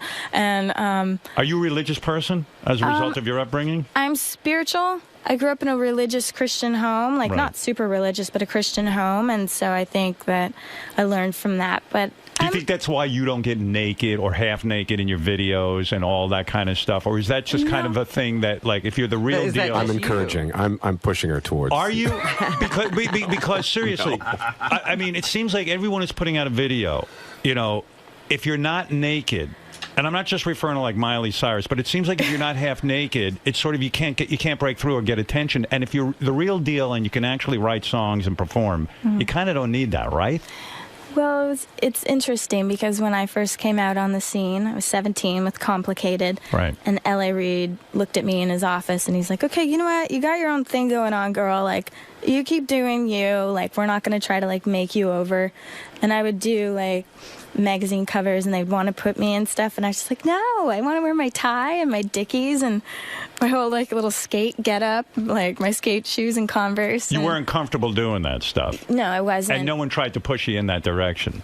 Not really, a little bit. And, like, people still today will try to be like, like, why don't you try this? And it's like, you have to be comfortable. You have to know who you are, and I always encourage that. You were quoted as saying once, you know what, I have a really good body, but I don't need to show it off all the time, right? And I mean, that's kind of how you felt about it. My husband Are you still talking to her or to me? Right, yeah. No. Well, does she have a good body? She's got a great body. She's got a great body. But L.A. Reid, so how do you end up in L.A. Reid's office? Because, I mean, I know all of us want to have record contracts, so we want to just do the same thing. You walk into L.A. Reid's office. How did he know to even audition you? He came to the studio. How did he hear about it? It was my first time in New York City, and my parents came with me. And at 15? I was 15 years old, and I was about to make a demo. Right. And, like, day one of being in the studio, I started writing, and somebody in the studio, like, got word to L.A. Reid, there's this little 15-year-old girl, you should come hear her. So the next day, they're like, so L.A. Reid, the president of Arista Records, is coming over to the studio to hear you sing. And I was like, huh? I was like, what's it? Wow, okay, cool. I didn't know who he was. Were you nervous or you don't care because you're 15 and you don't even know what that means? I was always really comfortable. It was literally like, chair, Avril, sit down, now sing for this man. Wow. And I sang for him, in front of him, and he said, I was just having such a bad day, and, like, this is, like, the sunlight coming in, and I was like... And he signed you that day, didn't he? I was signed on the spot. Like, it was crazy. And it was crazy money. You were 15. Didn't they give you, like, $1.5 million to sign? Yeah, I got a pretty big record deal. Holy mackerel. And it was really special because then I got in a limousine and the label took us out to dinner. All of a sudden. But it was cool because you're 15. We went to the top of the Twin Towers and I have photos and it was really memorable, and especially now. And look, I don't hear shitty stuff about you being, like, really bitchy, but you would think if that's to happen to me at 15, it might warp your whole view of the world. You might become might blow up your mind. Yeah, you might blow up your mind and become very spoiled and sort of rotten to the core. But why do you think you didn't go that direction? I try to keep a good balance, and it's really hard to do in this industry because it's very intense and very full on. And don't you think you have to be smart in a way and self-aware, like, and say, you know what, I can't get carried away with this. Yes, I can sing. Yes, I can write music. I know who I am. I'm a singer. I'm a musician. I write songs.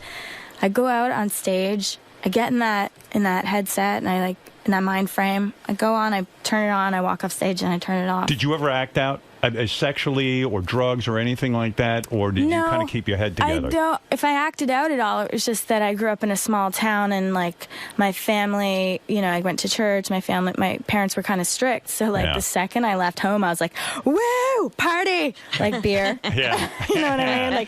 I've never done drugs. So you're 15. You get signed. Do you drop out of school? You dropped out of school, right? I did. I lied. I said I was going to do homeschooling, and I moved away to New York to make the first record for a little bit, and I just didn't end up doing it. Yeah. I remember thinking, Are you living on your own? Better work. Were you living on your own at that point? I moved away, and my brother came out here to New York with me. Yeah. Boy, that's great at 50. If only I could have done that. Yeah, your brother lives I remember being so scared. I walked around. How old is he? 11 or something? My brother is a year and a half older than me. All right, so he's in charge and he's 16 and a half. That is crazy to me. I mean, my parents were up my ass every 2 minutes. It's just you moved to New York with your brother. Does he drop out of school too? No, he got what do you call that when they get points? A GED or something? Yeah. He had to. I don't know how because Matt was just telling me the story. He talked his school into whatever he was doing for you. They turned that into some sort of credits for him. Go manage your sister. He got credits for it, yeah. Yeah. And it was. Where in New York do they put you up? When you're recording? I got an apartment on Jane Street, and. He took me to the studio every day, and it was scary. Do you think that's why you got married so young? Because you were on your own in a way, and you were kind of growing up kind of fast, I guess. I did grow up fast. Yeah, you really did. I'm a romantic, and I love love. Right. Me too. Especially when love looks like you. And you should see what I've been in love with in my life. Can sing songs and write songs and make money. Yeah, I'm in love too. But so when L.A. Reid comes to the studio and you're 15 and he signs you, now the pressure is on. You've got to come up with an album. Were you a nervous wreck? Did you study music at all? I was. I felt really excited. This is it. Okay.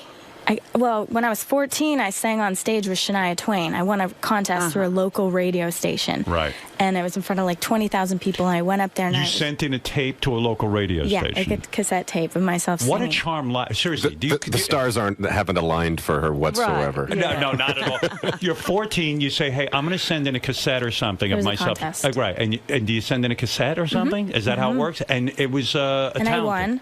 And you get to go up on stage and sing with Shania Twain. Yes, and it was really cool. And I walked up on stage, and it was in front of 20,000 people, and I was like, oh, I have to do this. This feels so right, and it feels so good. Wow. And that's amazing. 3 years later, I was signed, and I had my own concert there. Did you take music lessons?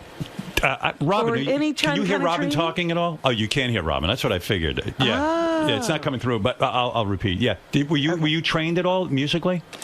No. We had for Christmas one year. My dad got us a set of drums. We had an acoustic guitar that he had from high school. We got an electric guitar, and I got a microphone. Right. So I just learned how to play on my own. Although when I was really young, I took piano lessons for 2 years. I don't really remember what I learned, but it definitely helped. So you think you're a prodigy, a child prodigy? I think so, right? I mean, if you can learn all that stuff on your own, it's pretty impressive. I learned all the instruments. It's fun. I'm not amazing, but they're my writing tools. Did you originally want to be a country star? Was that the move, like Shania Twain? I sang outside of church. Other than church, I was performing at the fairs, and so I was singing new country, and like the Dixie Chicks and stuff like that. Right. And so I enjoyed that. But when I turned 14, so 7 years later, after I really started singing, I got. Right before grade 9, right before high school, I kind of felt frustrated. Okay, I'm over singing these Christmas songs and singing cover country songs. It's not you. I was like, hey, this is weird, and I was growing into myself, and I was like, I don't know what I want to do, and I was a little frustrated. So I kind of took a little break, and what happened was I took my dad's guitar, and I learned the G chord, and then I just started playing and then figuring out chords on my own, and then I started writing songs. And then my mom would be in the kitchen, and I'd sing them for her, and then I started writing, and then eventually developed my own style. Wow, yeah, that's pretty amazing, and to do it all at such a young age. So when you go into the studio for the first album, you're 15, L.A. Reid has signed you, he's giving you a big advance. The pressure's on, you got to come up with hit songs. Is that when you come up with Complicated? So I moved to New York, and I started working out here, and what happened was people were writing songs for me, and I didn't like that. Right. And I didn't like the style. But today, doesn't that almost have to be... It seems to me that the people who consistently keep coming up with big hit songs are working in groups. Yeah. Like Katy Perry's almost a machine at this point. Yeah, the majority of people have like other people write for them. For me, I was like so young, and I turned to LA Reid and I was like, listen, I really want to write my own music. So they sent me out to LA. I left New York. I started fresh, and I started like really just like writing with a bunch of different people. And so I spent a year making the very first record, and the songs that got used on it were the songs that I did in the last 2 months of making that record. And you probably wrote them really quickly. Yeah. Yeah. Was Complicated one of the first ones you wrote for that? Out in LA, yes. How long did it take you to write Complicated? Complicated happened like immediate, like in a day. Like anything that's been successful for me has pretty much been just like really quick. Well, where does a song like Complicated come to you? Are you just like in the shower somewhere? So I got together with a group called The Matrix. So Lauren Christie and I sat in the backyard around some orange trees. I was like, oh my God, there's oranges growing off these trees. And we had a blanket, and we just would write lyrics to like Skater Boy, and we'd talk about stuff, and like we were just two chicks bonding, and so like we would go through all the lyrics together for Complicated. And I was like, hey, I really like Skater Boys. I'm like so into that. Yeah. And we wrote a lot of songs together, and it was a really great team. Her husband at the time played guitar, and so like all of us were writing together, and it was like a beautiful, easy experience. Yeah. Is life complicated being married when you're both successful, wealthy people? Like literally you get married and the rent has to be paid. Like, I mean, every month, or I don't know, I don't know what the expenses are, but like the groceries. Do you guys have to sit down and like have a business meeting about who's going to pay for what? How did you work all that out? Honestly. That's kind of funny. Yeah, how do you work that out? No, it's pretty easy. I mean, we split all the stuff around the house. It's fair. It's nice. That's how you do it. Yeah. There's just a card that goes to a thing that we both pay out of, and so when we, It's a 50-50 split. Sure. Yeah. I would think that is complicated, actually. It's really nice, actually. It is? Is it a peaceful life? What do you guys do all day? Do you write music a lot? We do. We're constantly, like, coming up with ideas. Chad is such a great lyricist. Like, he's always, like, stopping and, like, oh, what about this? And, he's always, and we're always singing. There's always a guitar. There's a piano at the house. Sounds like fun. I might have to come hang with you guys. You should. It's really write inspiring. a few songs. I think you'd like it. That's it. So, what are you going to have, Howard? They got guitars. What are you? I'll probably just write some lyrics and stuff. I see. Mostly about masturbation and having a small penis. I think I could write a good song about that. I certainly know enough about it. So that song is released. That was your first big single, right? Yes. That song immediately goes to like #2 on the Billboard charts, and suddenly you're a huge star. Was it number one? It was number one. Was it number one? Oh, yeah. Wow. That's actually unbelievable. When Complicated came out, Nickelback. That's the only thing that an artist will correct you on, is if you say they sold this many records. I thought it debuted. Yeah, I thought it debuted as #2 and then went to #1, but I don't know. But what's who gives a shit? I don't know. The funny thing, like when the year before we had our first hit, it was called "How You Remind Me," and that we had broken all these. We had earned all these stats, and we had all these records that we had shattered with this song, right? Did you write that real quick? Real quick. How quick? 15 minutes. 15 minutes. Wow. And that was like a huge hit right away. But the funny thing was, then this little girl came out of Napanee and this song called "Complicated" came out and broke every single one of the records that we had got the year before. Oh, you had to marry her. I had to. Slow her down a little. Yeah, right. Doesn't it freak you out when something comes to you in 15 minutes and then you go, well, do I have to write every song in 15 minutes in order for it to be great? You start to think like that. Yeah. When I spend a long time on one song and we're like really going through the lyrics, and I get to the point where I'm like, yeah, I don't know if this is a good idea if we spend any more time because you're superstitious in a way, right? Yeah. So how long to write Skater Boy? Quickie again? Yeah, that was pretty quick. I mean, Lauren and I really spent a lot of time on the lyrics. Like Girlfriend, the chorus was written in 2 minutes. Right. The whole chorus, and then Dr. Luke put the track together, and I remember playing it for my friends and feeling like, oh my God, this has to be a single. Like, this feels really strong, and without even having verses or anything. Was Skater Boy your second big single? Yes. Off the same album? Yes. So Complicated gets released, that becomes a hit, and then they release Skater Boy. Yes. So what happens? The record company now realizes they have a gold mine, right, in you? I mean, because everything you're touching is turning to gold, literally. They called me before the record came out, and I was like, my mom's like, so the record company's on the phone for you. They called my house, and I was like, hello. They were like, they said to me, they're like, this is going to do really good. This is going to be really big. And I was like, really? Okay, cool. And then, because you're only 16. They're talking to a kid. I was at my parents' house where I grew up on the phone with them, and I was like, wow, this is really cool. What is the reaction to the friends? Did you have a lot of friends growing up? You were sort of trouble in high school, right? Like I was trouble in high school, Why? but good Because trouble. You were bad trouble? You were not a good student because what? ADD or something? No, I went to a Christian school. Right. And then when I got to high school, I was like, beer? Anybody? Beer? And like... You freaked out. I was like going to the stalls with my girlfriends in grade 9, like chugging Mike's Hard Lemonade and be like, wow. Did you become an alcoholic? No. No. But you partied. I've never done drugs. It was just one of those things where I was like, whoa, my parents aren't here. Like, I can socialize. We can have fun. This was an all-girls school? No, this is like when I got to high school, so grade 9. And then I got into like skateboarding and like wearing the really baggy pants and skate shoes and hanging out with all the guys. So school wasn't cool for you. You just couldn't fit in. Like, I excelled in gym and drama. Right. Everything else. Two very important subjects. You can go far with those. It's really ironic because we had to take music class, and so I was like, okay, I want to learn the guitar, but I kind of already knew it. Classical guitar is what they teach you with like reading music and picking, and I got a 48 in that because they could probably almost want to beat the musician in you out of you with that kind of formal training. It's not fun. I don't have the patience for that. Yeah. All right, tell me about the song "I'm With You." How, when you do the arrangement and all that stuff, do you know like just how to arrange that thing right away? Or is it like 50 different tries to get that whole chorus and the way you lead into it just right? During the recording process? Yeah, during the recording process. How long does that take to get that just right? I remember actually with this song in the studio when it came time to sing it, like I kind of almost had to like practice it a bunch. Like I went in, I sang it, and I wasn't feeling it. And then I went back in the evening, and then I sang it. We tried turning the lights down, and like I had to get into that headspace. Do you get depressed when you sing it?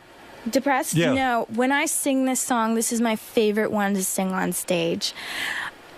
I love it because I really get to use my voice and range with the all that stuff, and that feels so good for me, and the audience is amazing. And so like I play a lot of fast like pop rock songs live, and then when it comes time to sing "I'm With You," I'm With You is about loneliness and depression, though, right? I mean, to me, I don't know. Am I wrong about that?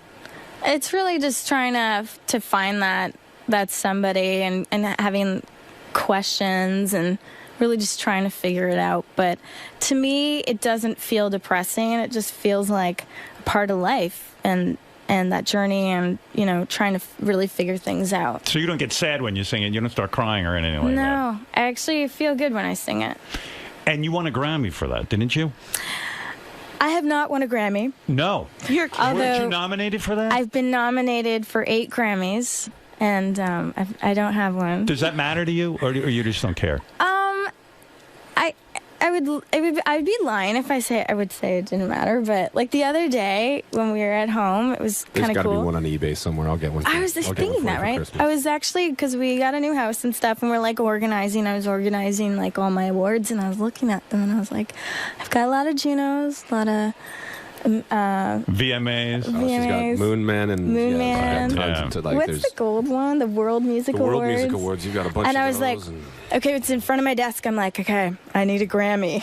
Well, the Grammys. I mean, the Grammys, I guess, still are the sort of the real pinnacle, right? Yeah, and when you get nominated, you get like a big like plaque for the wall that has like a little mini plastic Grammy sitting in it. And it just doesn't do it. You gotta. The nomination isn't good enough. It's awesome because I have that award and you have that award, and it says like everyone who was nominated that year, and like there's like a Nickelback and then Avril Lavigne, and like we both have the same one. So I'm like, yeah. I like that you say that you would, like you have a special place for your awards, because it seems like the cool thing to say is I took them and threw them in the bathroom or something, and it doesn't matter to me. But it does matter, right? I mean, it is nice to be acknowledged. It's really nice. It's nice to see. We don't put them all around the house. We like either put them in the pool table room or like the office or like the basement, right? Like that kind of thing, or the studio. But it's really nice, yeah. Why not? I mean, it would be nice. Who beat you out? Was it all like Nora Jones, right? Yeah. I remember I was up for Best New Artist, and then Nora Jones got it, and I don't remember the other ones. But my first record, I was nominated for 5, and then. It's like every new artist that shows up leaves with 6 of the damn things. Sometimes it's a jinx, though, when you're a new artist and you win, and then you never hear from these people again. That's what they used to say, yeah. It's true. They used to say that. And now Nora Jones, what's she doing now? I mean, you're still around and she's not. Maybe she should turn over her Grammy. She's making music, Howard. I don't know. I don't see her anywhere. The song Breakaway that you wrote, why did you give that to Kelly Clarkson? Why wouldn't you record that? That's a really good song. It was a huge hit. What was going through your mind on that? I wasn't feeling it. You didn't feel Breakaway? No. You didn't know it would be a hit? I wasn't feeling it. Like sometimes that happens. I just wasn't feeling it for me, and Kelly got the song. We gave Kelly the song, and what do you mean we gave it to her? How do you do that? Well, I was asked if Kelly could have the song, and I was like, sure. And then had you recorded a sort of a demo track of it? Probably like a really rough demo. Right. That would sound like ass. Right. But like, she did an amazing job. She has. She heard the song singer. Breakaway. Yeah. Does she contact you and say, I want the song, or is it all done through management? Through management. And stuff. And then she liked the song so much, she even named the album Breakaway. Yeah. When you hear her have a big hit song, do you sit there and go, damn it, I should have done that? Kind of. But you still get paid because you wrote the song. Every time I hear it, I'm like, I actually feel really proud. And I think that it was really cool that I ended up having a song for somebody else, writing a song for someone else. I wrote a song, Demi Lovato took it, Daydream, and Leona Lewis, I Will Be. So there's a few songs that I wrote that other... I think it would be very cool if you were doing a concert and you did that song. I like hearing Prince do the Sinead O'Connor song that she got from him.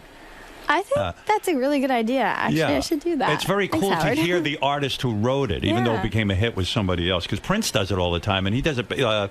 Nothing Compares to You, and it blows me away every time he does it. You're gonna have to come to the house and write some songs with us. Yeah, I gotta get down to that. After I run for vice president of the United States, I'll come over and hang with you guys. All right. So the new self-titled album is called Avril Lavigne. Yeah. Is that the way to go?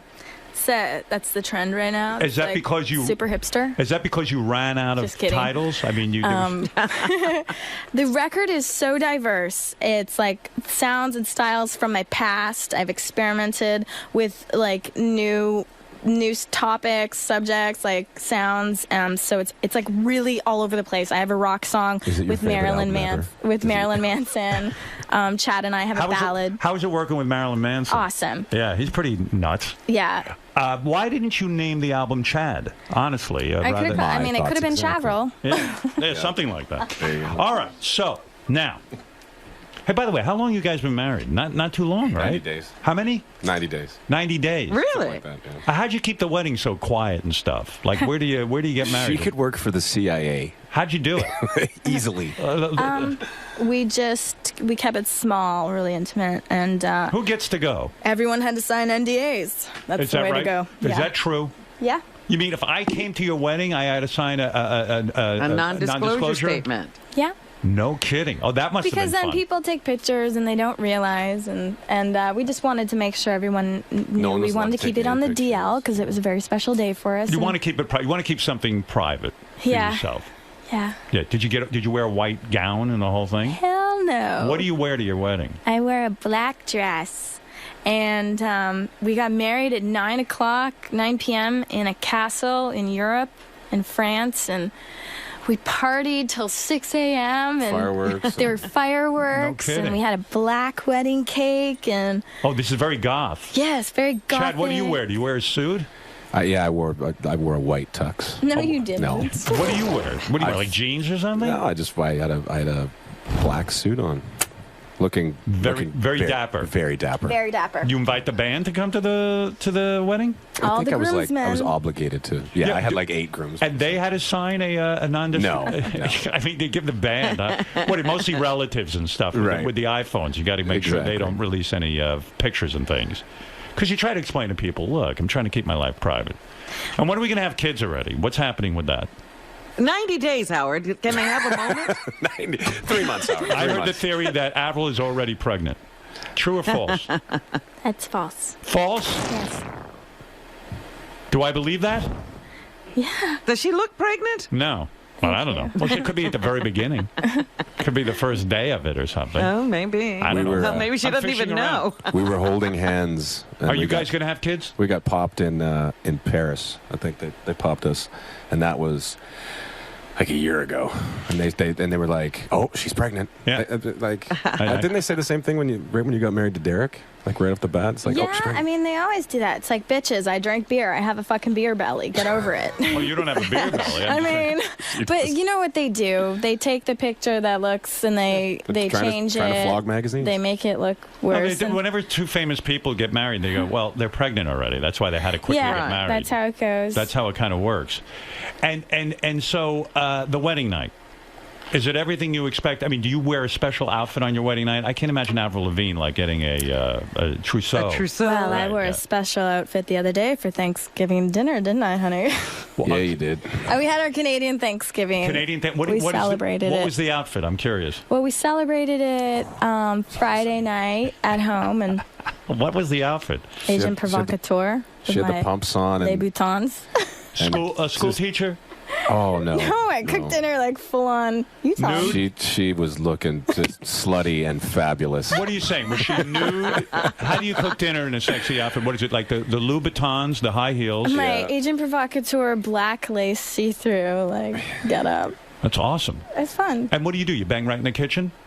We banged twice. We did have sex twice. Twice on Thanksgiving. Isn't that sacrilege? Actually, 3 times. The Pilgrims were rooting for us. This is obviously a very sexual relationship if you had sex 3 times in one night. That is an amazing amount of sex. Hey, Chad, I heard about you that when you were in high school, that you actually blew yourself. Is that true? What? Yes, I'm not kidding. I read this. Oh my goodness! Is that true? So don't believe everything you read in Playboy magazine. You gave the interview and you said you blew yourself in high school. Were you trying to start a rumor? No. That means you have a tremendously big penis. You'd have to ask my wife. Is it the biggest you've ever been with, Avril? 100%. Really? Yeah, I mean, that's amazing. That you could be that flexible and bend over. I mean, you don't have to be that flexible if it's big. It's that big. My. Avril, how many inches would you guess it is? I don't know. You've never measured it. You've never taken a ruler and measured his penis. No. That's very well. Yes. After we leave here, go ahead. Before we do the photo shoot for People Magazine, we've got 5 hours? Yeah. We can measure away. All right. So let's get back to the music for a second. You two have to stop talking about your sex life and your penis because we've lost them. When you wrote this song together, this was another one of these quickie songs, right? It came to you right away. Yes? Yeah. First day, we pretty much had it done. Yeah. All right. And when you say let me go, I have no idea what that means. Are you saying let me go where? So let me explain it to you. Basically, like I open the first verse, and it's kind of like me wanting to let go of my past. And then Chad comes in on the second verse, same for him. it's really about the journey of love through one's life. You know, sometimes we're with other people. We've obviously had past relationships, and now we're together and we've found each other. And so towards the end of the song, after we were together, like after we wrote the song, we put a twist on it and changed the lyrics in the last chorus to now we're together, so it turns into Don't Let Me Go. I see. Were your families for the marriage, or were they against you getting married so quickly? Because you guys got married pretty fast, right? His family was pretty shocked. Right. And did they say not to get married? No, his mom was like, in this whole time I've known my son, like he's never wanted to get married. Like you're the first one, and it was really flattering and it was really sweet. And my family loved Chad right away. Did you guys go to a therapy session before you got married to make sure you were right for each other? Do you go and get some counseling before you actually marry? No. You didn't? No. It felt right. It felt right. You knew. We knew. Chad proposed in the studio. Nude? That would be distracting. I was nude when I proposed to my wife. Imagine that, and she's still married me. Yeah. Oh my God. Where were you hiding the ring? I was. In my ass. Where I hide everything. It's a big luggage truck back there. But you want to know something? Goodness. I thought, like, I don't know why I said this. I said, let's get naked, and I don't even know. I mean, why would I do that? What is your sign? I'm a Capricorn. Okay. You should be a Scorpio, though. Yeah, you know that right? sounds like a Scorpio trait. I don't believe in any of that. But yeah, he just robs from all the signs. Listen, if I was Chad, I would propose while giving myself oral, if I could do that. Because what woman wouldn't be impressed with that? Come on, I don't think that's a good idea. She would constantly be saying, what? What? You will never share your bed with other people? Will it always be a monogamous relationship? Unless we get a cat. I see. But Avril, you will never go for that with another woman in the bed, right? Sharing the bed with a cat. Will you share the bed with a woman with Chad if he says, that's what I need in this relationship? I'll let Chad answer that one. Chad? Can I tell the story? Yes. Before we got married, she's tricky. Right. And I, like... So basically, I was like, hey, would you ever do that? And he's like, no, I think that would be the worst thing for our relationship. And I was like, okay, great, I'll marry you.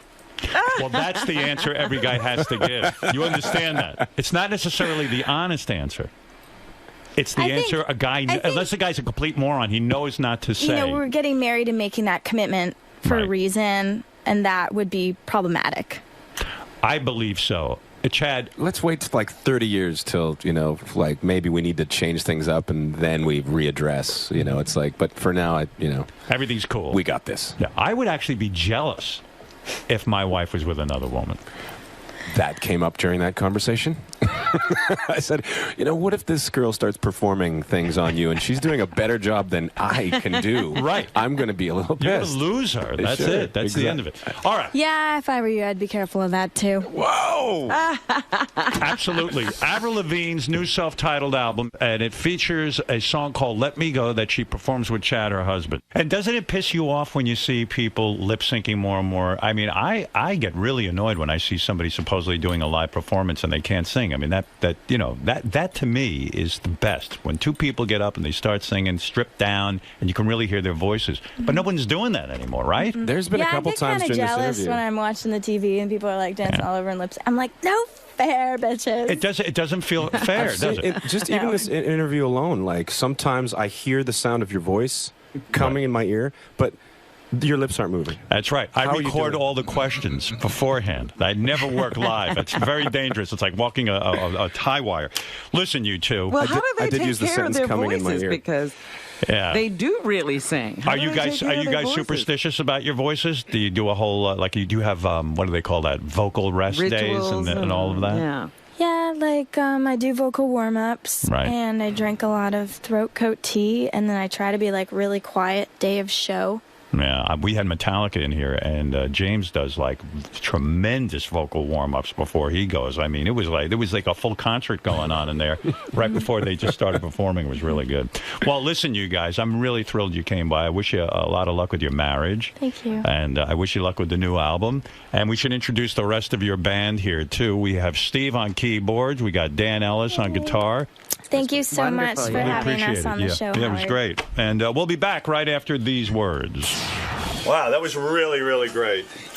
Oh, you guys sounded so good. Thank you. I know everyone complains. I gotta go, oh, so early in the morning, but I don't know. It sounds good to me. You can't get an afternoon slot, or You want to know something?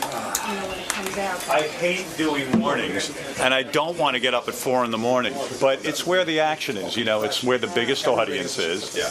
And otherwise, you feel like you're wasting your time if you don't do it in the morning.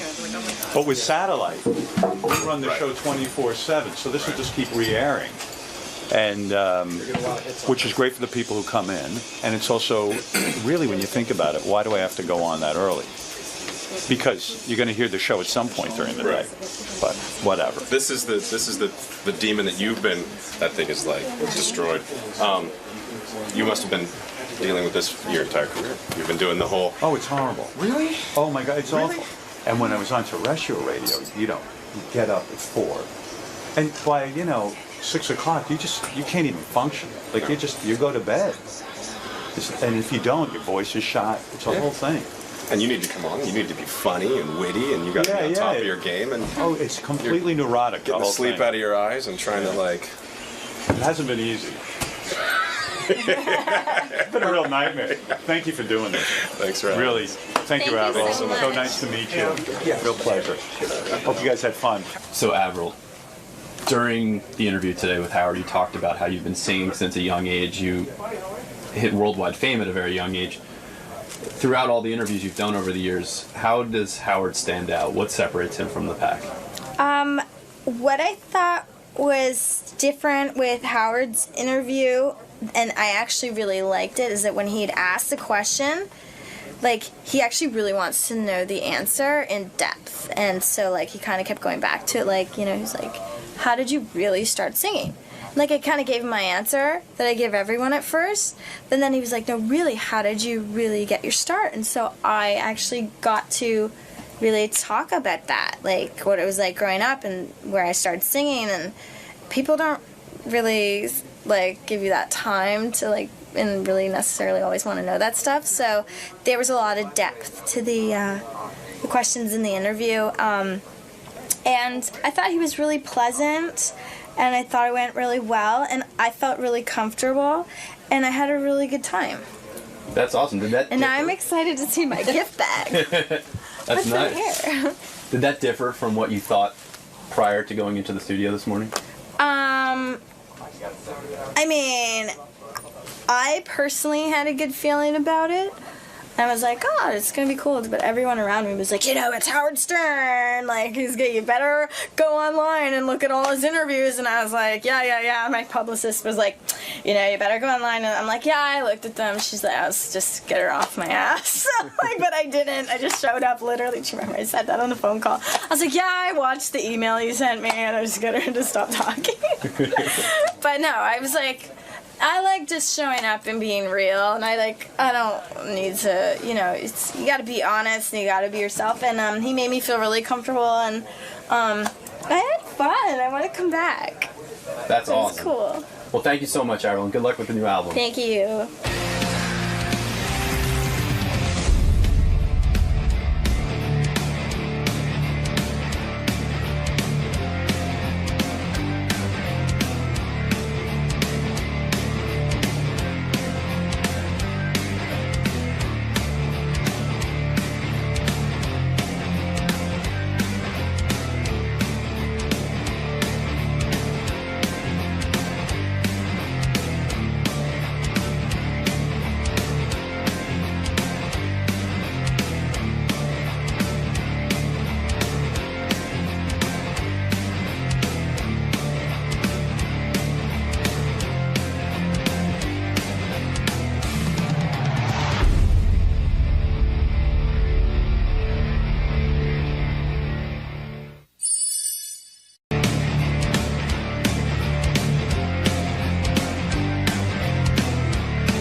I'm Piers Morgan. I've come here to see my old friend Howard Stern. Not very happy with Howard because, of course, he took my chair on America's Got Talent. So there'll be a bit of beef about that, obviously. Other than that, I'm going to promote my new book, Shooting Straight, Guns, Gays, God and George Clooney. All topics I'm sure Howard is very familiar with. And it should be the normal Howard scenario. He plies me with free gifts and then he rips me to pieces live on air. I'd have it no other way. Particularly enjoy the cupcakes. Do you think that gift bag is a way of him trying to lull you to sleep prior to the interview? It's like the executioner giving you a last meal. You know, it's just rather nice of him. At least I know however bad it gets in there, I walk away with some swag. Some Howard swag. So how bad can life be? It's win-win. It's a win-win. And as with always with this show, I'm British. So nobody in Britain will ever hear this. It doesn't matter. We'll see you in the studio, Piers. Cheers, guys. Piers Morgan has his own talk show on CNN. I'm going to tell Piers his 2 best moments, in my opinion. On his talk show? Yeah. He works for CNN. Hey, Piers, looking good. Good to see you. I saw Piers the other night, but Where? I don't think he saw me. I Where'd was you at see him? CNN. Oh, right. Well, you passed him in the hall? He ran into where I was sitting for a moment and then ran out.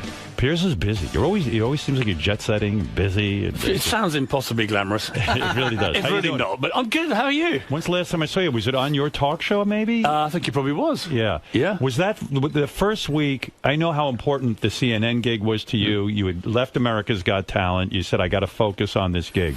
The first week you go on the air is the biggest pressure because everyone's judging you. And the getting a guest is so damn difficult. You could probably write a book just about getting Oprah as your first guest, right? Yeah, I virtually did. How did you? I know. How did you get Oprah? By the way, well, it's like, I mean, as you know, you get guests, big guests, in the most unlikely way. So I was staying down at a hotel in Los Angeles, a Beverly Wilshire, where I lived for a couple of years. And did CNN say to you, "You've got to get a big guest"? Yeah, but listen. I knew the pressure when I was sort of thinking, "Oh, this is all going to be a bit of fun." Replace Larry King, blah blah blah.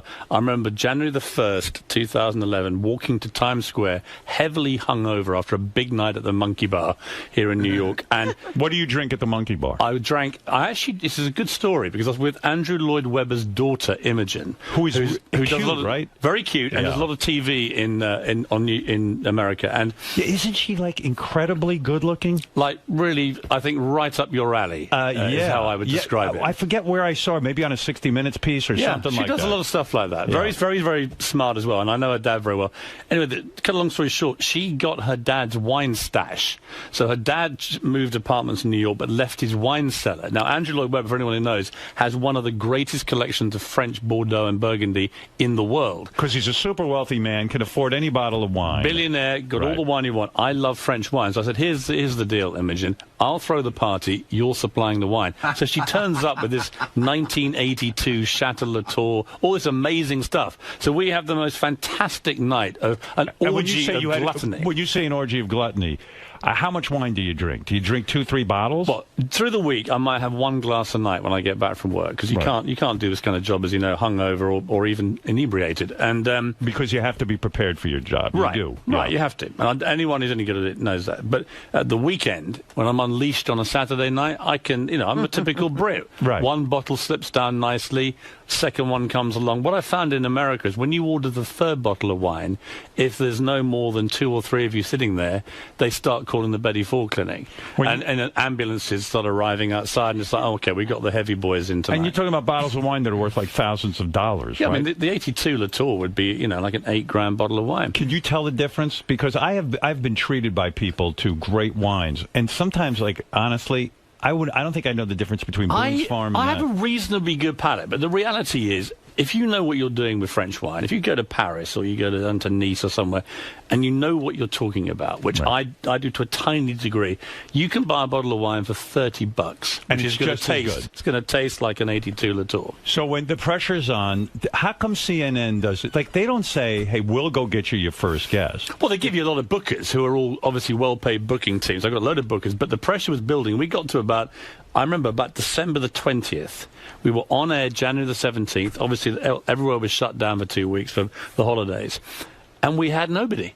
And I was thinking, this is an absolute disaster. Now, I had a way into Oprah. I thought, I got to get Oprah or Obama. Obama said no. Right. I said, right, we got to get Oprah because she's just a global figure. The show airs globally. It's a great name.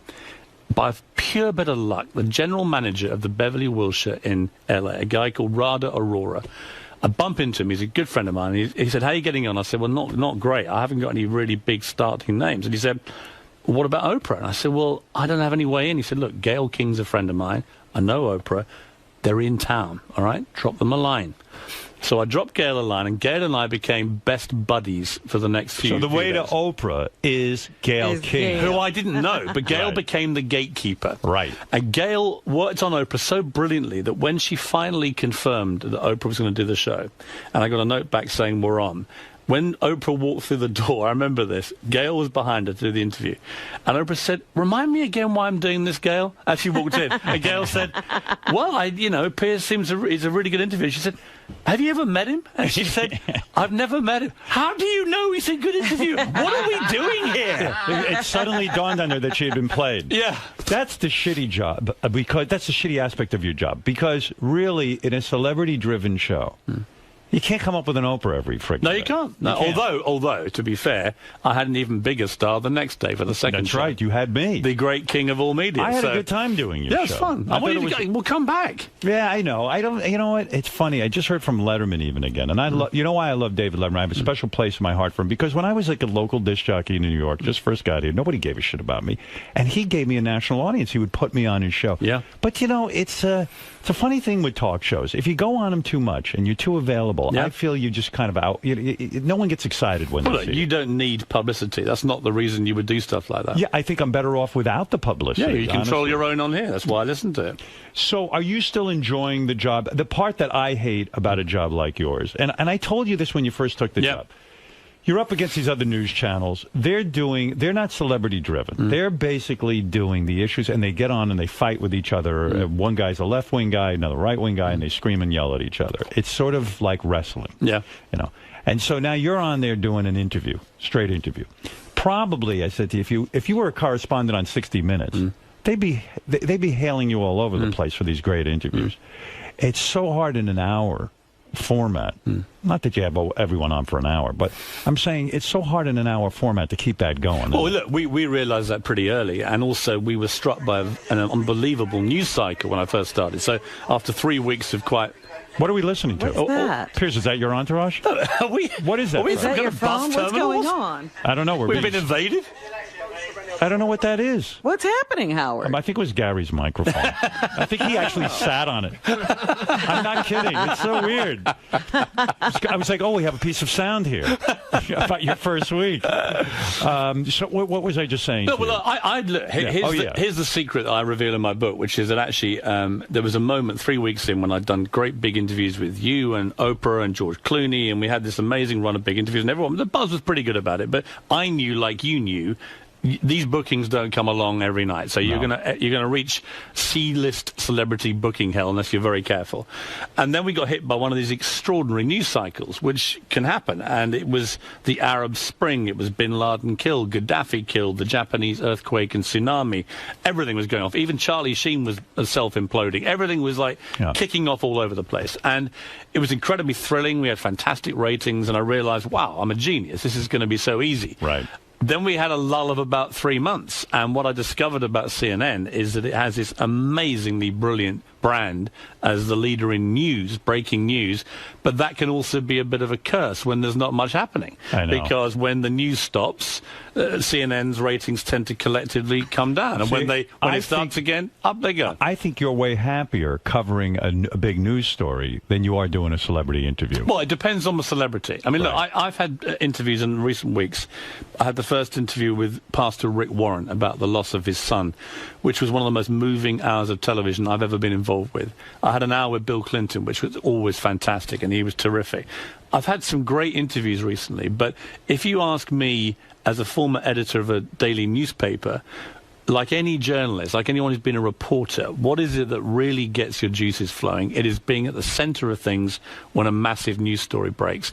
The difficulty is, that they don't happen that often, and you have to, in the meantime, make the show as compelling as you can. What I tried to do is mix it up, have a bit of news, a bit of debate, whichever big relevant to the moment celebrities you can get in, but it's not easy. When you're sitting there interviewing a guy, and you just, like, even if it's Bill Clinton, and who's a fascinating guy, but let's say he's droning on about his latest initiative or something like that, are you sitting in your head going, because you know television and newspaper editing, do you just want to say, oh, shit, just shut the fuck up? Because you can feel the TVs turning off. Because if you got a guy on there who drones, you're screwed, right? There was a guy, I told the story in the book, that one of the more difficult moments like that was when I had to interview the Prime Minister of Tunisia, who was the stand-in Prime Minister at the time. Now, here was the slight problem. It was a pre-tape, thank God. He only insisted on speaking in French via an interpreter. It also turned out that he was quite verbose. So I asked one question: how are things going, Prime Minister? Not the most complex of questions. 10 minutes later, he was still speaking in a relentless, droning monotone. And you can't interrupt because you got an interpreter. Well, I can't really understand him because he's speaking in French. Yeah. And so I'm having to wait, and then this interpreter's then regurgitating it all back into French. This went on for about 15 minutes, and I realized we'd spent the entire interview on one question. What do you do with a tape like that? Do you air it, or you just say, screw it, it's a bit of buzz? Listen, you use a few lines, and you pump a few. I mean, the great thing about the modern media is you can put stuff online. You can always salvage any situation. But you talk about difficult celebrities, for example. Robert De Niro, I talk about in the book. I don't know if you've ever had him on the show. No, I haven't, and I would be I would definitely take the booking. I would definitely want to talk to Robert De Niro. But you know why? Because you would be like me, Had. You'd be like, I've heard all the rumors about how difficult it is, right? I'm going to be the guy that cracks it. So that's exactly what I think. Right. I think that I could get Robert De Niro to talk. This is exactly what I thought. Yeah. My ego was bursting. I said to my producer, you bring me De Niro, I'll show you where all these other fools. I've said that to Gary. Right? Yeah. Right, here's what happens. So I got Robert De Niro. Now, to slightly complicate things again, I was in Los Angeles, he was in New York, and there was a 1 second delay. That's horrible. This is not good when the guy's already, going to be difficult. Robert sits down, and I say, hey, Robert, how are you? And we thought it'd be funny to throw a scene at the top of him from the Fockers movie, which shows, I think, him wearing a pair of fake breasts. Now, you might think a disrespectful start to an interview with a great movie star, but it was his movie, and he was proud of it. Fun, yeah. Played it, and he just looked at this completely grim face. I mean, not a flicker, not a movement. Do you think it's like the Michael Jackson thing? Michael Jackson was like, he would utter 2 words if you asked him a question. As soon as he got into trouble legally, and he had to appeal to the public, suddenly he knew how to talk. Robert De Niro can be, I know from people who've had dinner parties with him, he can be unbelievably entertaining, tell great stories, be everything you want him to be. I don't think he likes the whole dynamic of interviews. I don't think he particularly likes journalists. I don't think he particularly likes bothering, flogging movies. He's Robert De Niro. He's Raging Bull. He doesn't need to. Yeah, but a human being to another human being can be nice. You know what I mean? Right. Like you could say, hey, this guy Piers Morgan's got a show. I've agreed to go on it. It's sort of an agreement to be a little bit charming. You would think so. But he wasn't like he was rude. But here's what he was doing. I was getting desperate. I mean, my producer was laughing in my ear, thinking, you are so going down here. This is fantastic. And did you have him booked for the whole hour? We had him booked for like 40 minutes. Oh, Christ. And after 10, I'm realizing I'm getting absolutely nothing out of this. This is the lemon has been so squeezed already, it's over. So I then said, Robert, let me ask you, you're one of the world's great movie stars. Who do you think is the best movie actor right now out there? Right. Well, I don't think I'm the guy to ask. I was like, Robert, you're Robert De Niro. Oh. Who else could I possibly ask about being a great movie star? It was like wrestling blood from the proverbial stone. Well, do you get the flop sweats on that stuff? Yes. I mean, you just know it. Yes. And you're live, and you're in front of a television audience, which is even worse. It was just one of those things when, at the end of it, I said, well, thank you so much, Mr. De Niro. I said, I really enjoyed it. And he chuckled wryly and said, really? I said, no. Well, no, I didn't. You know, it's been a challenge. Why do you think that's a sadist in him? He wants to torture these journalists? I think a little bit, because I think if he wanted to give more, he could. Do you ever want to say to him in the middle of the interview, why did you agree to come on my show? Like you obviously don't want to answer a question. I think that I actually felt a certain respect for the fact he was Robert De Niro. But the contrast between him, say, and someone like Morgan Freeman, who came in for an hour, could not have been more brilliant. He was outrageous. outrageous about politics and the Tea Party. He was brilliant on storytelling.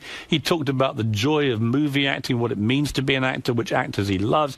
Everything about that hour, as it was with Jeff Bridges and other people, was just magical television. You just can't really guess. You know, someone said to me, when I didn't have any pre-knowledge, De Niro, Morgan Freeman, I don't know. You just it's potluck. Yeah, it is. And it's a lot of pressure to be live and sort of rely on your guests to at least do 50% of the work. Yeah. And when they don't, I don't know. It's just such a weird thing, that whole De Niro thing. But see, when they do, like there's a moment, you mentioned Bill Clinton. Right. It was the second time I'd interviewed him, and I met him at a party the night before, the Clinton Global Initiative, which he puts on. And the deal was I was going to moderate a panel with his daughter Chelsea and some world leaders, and in return he'd give me 20 minutes, say. Right. In the end, we got nearly an hour with him. But at the party before, it was the day Bono had done that brilliant impression of Clinton. So I said to Bill Clinton, do you do a Bono by any chance? And he didn't say yes or no, but he looked at me in a way that suggested, damn right I do a Bono. So I was like, well, if you do, come prepared. So we had a big live audience. It was a big thing, big hall. In comes President Clinton, sits down, and I just said to Mr. President, I want to start with the one thing that everyone in New York is talking about in the UN General Assembly week and CGI week, and it's this. And I had video cameras all around the video screens like this, all pumping Bono doing his My Bill Clinton impression. Place falls apart. I'm realizing this could go horribly wrong. He may not have a Bono impression, but I go for it anyway because I haven't had the answer. I said, Mr. President, I've got to ask you, do you do a Bono? And there was this wonderful moment, and these are the moments I live for with interviews, where Bill Clinton, one of the great politicians of modern history, reached slowly into his pocket and pulled out a pair of large, dark shades and put them on. I thought, he's going to go for Bono. Now, it turned out he can't do Bono. It was awful. It was a pretty awful impression, but it brought the house down, and you had this whole riff about how my voice is so hoarse, I can only deal with three-letter names like One and Red, and even the band's called U2. You know, everyone loved it. So you feel good because you facilitated that moment? Well, not only facilitated it, but also you know that clip, because of the age we now live in, is going to flick. It's going to live on forever. 10 seconds, it goes around the world, and then it stays there. You were invited to a party. This is all. You have a new book. That's why you're here. That's why I should mention that. Shooting Straight, Guns, Gays, God, and George Clooney. Yeah, right. And it's in stores now. What's that name again? It's Shooting Straight, Guns, Gays, God, and George Clooney in stores now. And you can go to PiersMorganBook.com. And, of course, Piers' show is on 9 o'clock at CNN.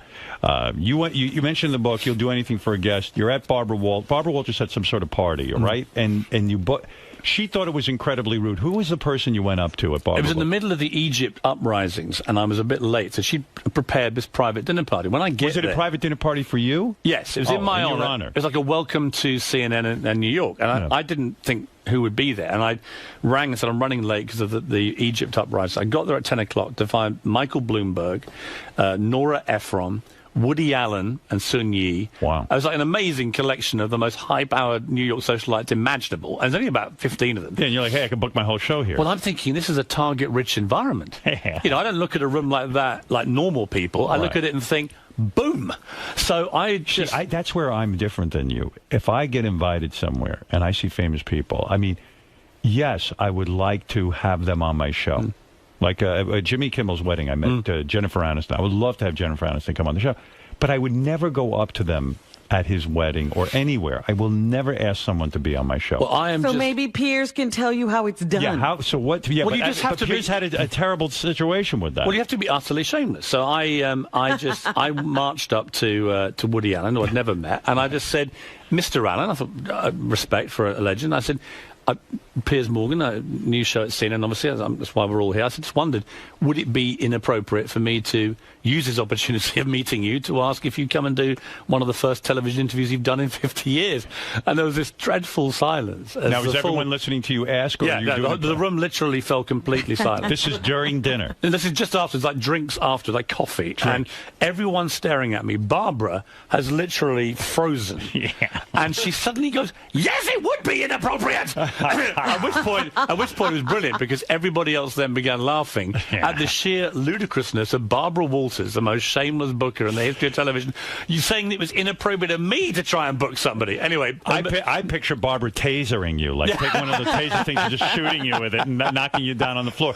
You know what it is too, because Woody Allen then is put on the spot. He can't say no in a weird way, but he doesn't want to say yes, and he's like hamana hamana hamana. Yeah. And you're putting it out there because nobody ever does that. I never got near Woody Allen, and Barbara Walters never got near Woody. He doesn't do television interviews, but I must say the sheer discomfort of that moment was quite amusing. It is a shame that Woody Allen wouldn't do a television interview, even if you agreed to just stick to his movies and not get into his wretched personal life.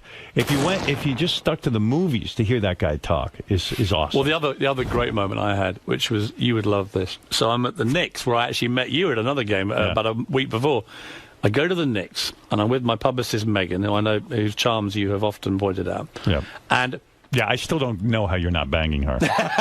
He's walking around with this really super hot publicist. Unfortunately, she married my digital producer, which brought an end to that longing. But there we are. Right. So here we are. We're at the Knicks game, and Bill O'Reilly is at the other corner of the VIP suite where I saw you. With this commissaire with a big jacket and medals and so on. He's unusually tall, right? Aren't you? He's like gigantic. Yeah. I mean, even by your standards, he's gigantic. It's weird, right? He should be playing basketball. Am I watching it? He's when like you see him on TV, you kind of go... You get no sense of height, right? Yeah, right. And he's quite physically powerful as well. So there he is, towering over like this sort of feudal colossus. And I said to Megan, I'm going to go and introduce myself and try and get him to come on the show. And she said, well, don't be ridiculous. He's not going to do that. He's Bill O'Reilly. He's not going to do it. So you may not even know who you are. I said, of course he's going to know who I am. There's billboards in Times Square. The show's got this. But, so I march over. I said, Bill, Piers Morgan. Nothing. That's not a flick. I said, Piers Morgan, I've just joined CNN. You may have seen the promos. Nothing. That doesn't say hello, nothing. Just, Wow. So I said, I used to work for Rupert Murdoch. So we have something in common. I said, well, is there any, would you possibly do the show? No, I don't think so, no. So anyway, this is now really uncomfortable and I think quite rude. Yeah. So I walk off and I go back to Megan, who's laughing, and she said, he blew you out, right? I said, what a dick. And she went, he's not a dick, he doesn't know who you are. He's just Bill O'Reilly. So I said, okay. Anyway, we let it go. I was seething. And then about 10 minutes later, she says, he's walking over to you. Bill O'Reilly's walking over to you. With his two young girls, about 14, one of whom was his daughter and one was her friend. I'd seen that. And he says, Mr. Morgan, he's slightly embarrassed, he's slightly red in the cheeks. And he said, Mr. Morgan, I wonder if you could help me with something. My daughter is a big fan of America's Got Talent. You gotta fucking be kidding me. You have got to be kidding me. Okay, this gets better. Is there any possibility of a photo? So I said, no. I said, of course, Mr. O'Reilly. Nothing would give me greater pleasure. So the girls come either side of me, and I'm doing my normal cheesy, me the big celebrity picture. Yeah. I said, who should we get to take the picture? Maybe you'd like to, Bill. Bill is handed the camera. Now he's like simmering with volcanic lava. This is so great because when you have your kids, like I would never ask them for an interview. Wait. Yeah, there's the denouement, which you will love. As he goes to take the picture, the old commissaire in the blazer with the badges, whose job it is to protect the celebrities, suddenly flies in between us, arms up like Kevin Costner in The Bodyguard, and he says, no, we cannot have Mr. Morgan's privacy invaded in this way. I said, please, sir, I really appreciate your concern, but I'm very happy for Mr. O'Reilly to have this photograph. I'm always like, I'll tell you something. I must be old school. I get really uncomfortable being a dick to anyone. I mean, unless somebody did something really horrible. I agree with you. You know what I mean? I mean, what was Bill O'Reilly's point? Like, oh, you're working for the competition? I saw him again the other day. He knows I've dined out on this story, and it's in full glorious detail on the book. He knows this. So I saw him at some party the other night, and I just said, hey, Bill. And he just went, hi, Piers, and just walked off. And I thought, he's wonderful. He thinks he's like Emperor Nero. Yeah. And I was like, you know what, buddy? But what is that? Well, I've moved from at least blank to Piers. I mean, it's a movement. There is movement. But is he not liking you because you work for CNN? No, I think he is a dick. He's just a dick. He's Bill O'Reilly. But by the way, let's put it in perspective. He is kind of a dick because, like, I walked up to one time. I've seen him a lot of places. He claims he's a man of the people, but he's always at every big highfalutin event. And I saw him in the Hamptons at some rich guy's house and stuff that he never goes to. But I'm amused by Bill. I watch his show too, and I remember he just walks up to me and he goes, I want to help your career out. I'm going to let you come on every Wednesday, and I'm going to give you this break. And I went, are you fucking kidding me? You really think I need your help? But he was dead serious. Oh, completely serious. But I have to say, on the other side, I like watching his show. Right. All the reasons that he is quite rude and dickish and bombastic and arrogant. Works in that setting. It is fantastic television if you're into that kind of thing. My dad came over to America for the first time ever last year, and he stayed in LA with my mum, and they were having a great time. And every single night, 8 p.m. without fail, he sat and watched Bill O'Reilly after he watched it the first night. He said, who is this guy? I love him. And my dad's like this conservative guy in his 70s. He went, I wish we had someone like him back in England. So if Bill ever wants another job, I can get him a gig. We might send him over to England. That would be a win-win. You try, in an ultimate balls move, you say in your book, you tried to get Rupert Murdoch. Yeah. To do your show, the guy who owns Fox News. Yeah. And what was his response? Well, it was like I worked for him before, and I've always had a lot of time for Rupert. I like him very much, and I just kept emailing him, and eventually he went, Piers. He emailed back, Dear Piers, I said, on a scale of 1 to 100, give me something, give me some hope of a possibility of an interview, Mr. Murdoch. And he said, Piers, on a scale of 1 to 100, your chances are less than 0. But I wish you every success with your show. But he likes you, right? He does, but he just didn't. You worked for him. That's probably why he didn't trust me. What was the fallout from? Do you address that in your book? All the fallout from you, with the Rupert Murdoch scandal? Yeah, I do address it, because it was a bit like for me, it was like the Ghost of Christmas Past banging on the door. I hadn't worked in Fleet Street, the British newspaper industry, for nearly 10 years. They were trying to accuse you of being involved in this wiretapping. Right, the phone hacking scandal.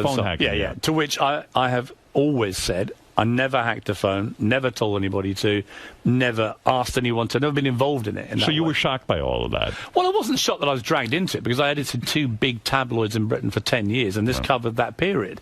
What is true to this day, which never gets reported, but not a single person that worked for me out of maybe 1,000 people over 10 years at the Mirror has actually been charged with any offence at the paper in my tenure. So I've always felt the paper behaved within the law. But clearly other papers were up to some stuff, and it was unacceptable. But don't you think Rupert Murdoch owed you something of an interview? Well, it's funny. So we cut forward to the Oscars red carpet last year, and he's still with Wendy, his wife, then. Right. And as they walk down, I'm doing the live red carpet for CNN, and I see Wendy, and I said, Wendy, can you get Rupert? So she taps him on the shoulder, he looks over, laughs, and then he comes over. So my chances of less than 0 have just propelled to, this is going to happen. And I did a very funny interview with him, 2-way on the red carpet, and eventually I said, but Mr. Murdoch, I can't let you go without asking you this. I said, how do you feel about the fact that CNN's now on the rampage ratings-wise, and clearly Fox is in big trouble? And he just looked at me, burst out laughing, and went, I'm relatively comfortable, thank you, Piers. But I've had a lot of time for him. He's a very polarising figure, but he was very, very good to me. He took me when... Did you spend personal time with him? A lot of personal time with him. And did you go on the yachts and the whole thing? Well, when I got the job was an amazing story. When I was 28 years old, I was editing the equivalent of page 6 on The Sun, the bizarre gossip column, and had very little experience other than that. I get a phone call, and it's Rupert Murdoch wants to see you in Miami. This is in 1994. And I get flown that day, first class to Miami, and I'm told to meet him in the lobby of the hotel. And are you like a kid at that point? How old are you? I'm 28 years old. 28 years old. Yeah. And now one of the richest, most powerful newspaper guys in the world. At the top of his game has called for me. It's like Don Corleone saying to The Undertaker, it's time. And do you think it's going to be a good thing, or are you getting fired? Well, he wouldn't bring you all the way there. I was just thinking, why would he fly me out there just to say you're fired? I'm 28, I'm a pop editor. Right. So I get there, and he says, okay, we're going to go to the beach.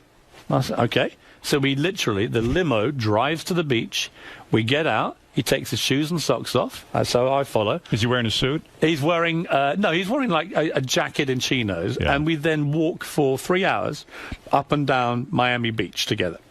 And what's fantastic, I remember it, because I used to do a bit of TV at the time and promote myself in the column, and it was always me and my mate, some celebrity who'd never heard of me, that I'd rustled up to at a party or something.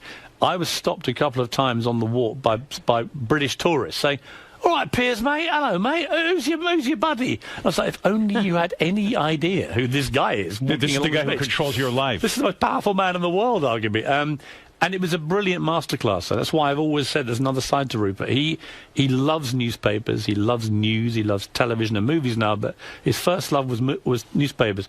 It was a masterclass. It was like... What do you mean? He brought you there to tell you how to do your job? How to be a newspaper editor, without telling me what I was going to be getting. And then he made you the newspaper editor. Well, then he didn't say anything else. So we discussed newspapers, we discussed world events, we discussed politics, we discussed show business, all sorts of stuff. And at the end of it, we got back in the car and we went back, and he didn't say anything else. What do you think he wanted to check out? If you were just a good dude? And I just thought even that seemed ridiculous. Why would he fly someone like me to do it? I knew something was going on. Anyway, we went to a party that night for Fox affiliates. He just bought the NFL for Fox. And Dave Hill was there. Do you know Dave Hill? No. One of the great unsung geniuses of world television. He came from Australia, rough, brash, Aussie larrikin type. He went and created Sky Sports in Britain, which was groundbreaking sports television. He then came and created Fox Sports here, again, at this time, groundbreaking television. One of the geniuses, and a lovely guy.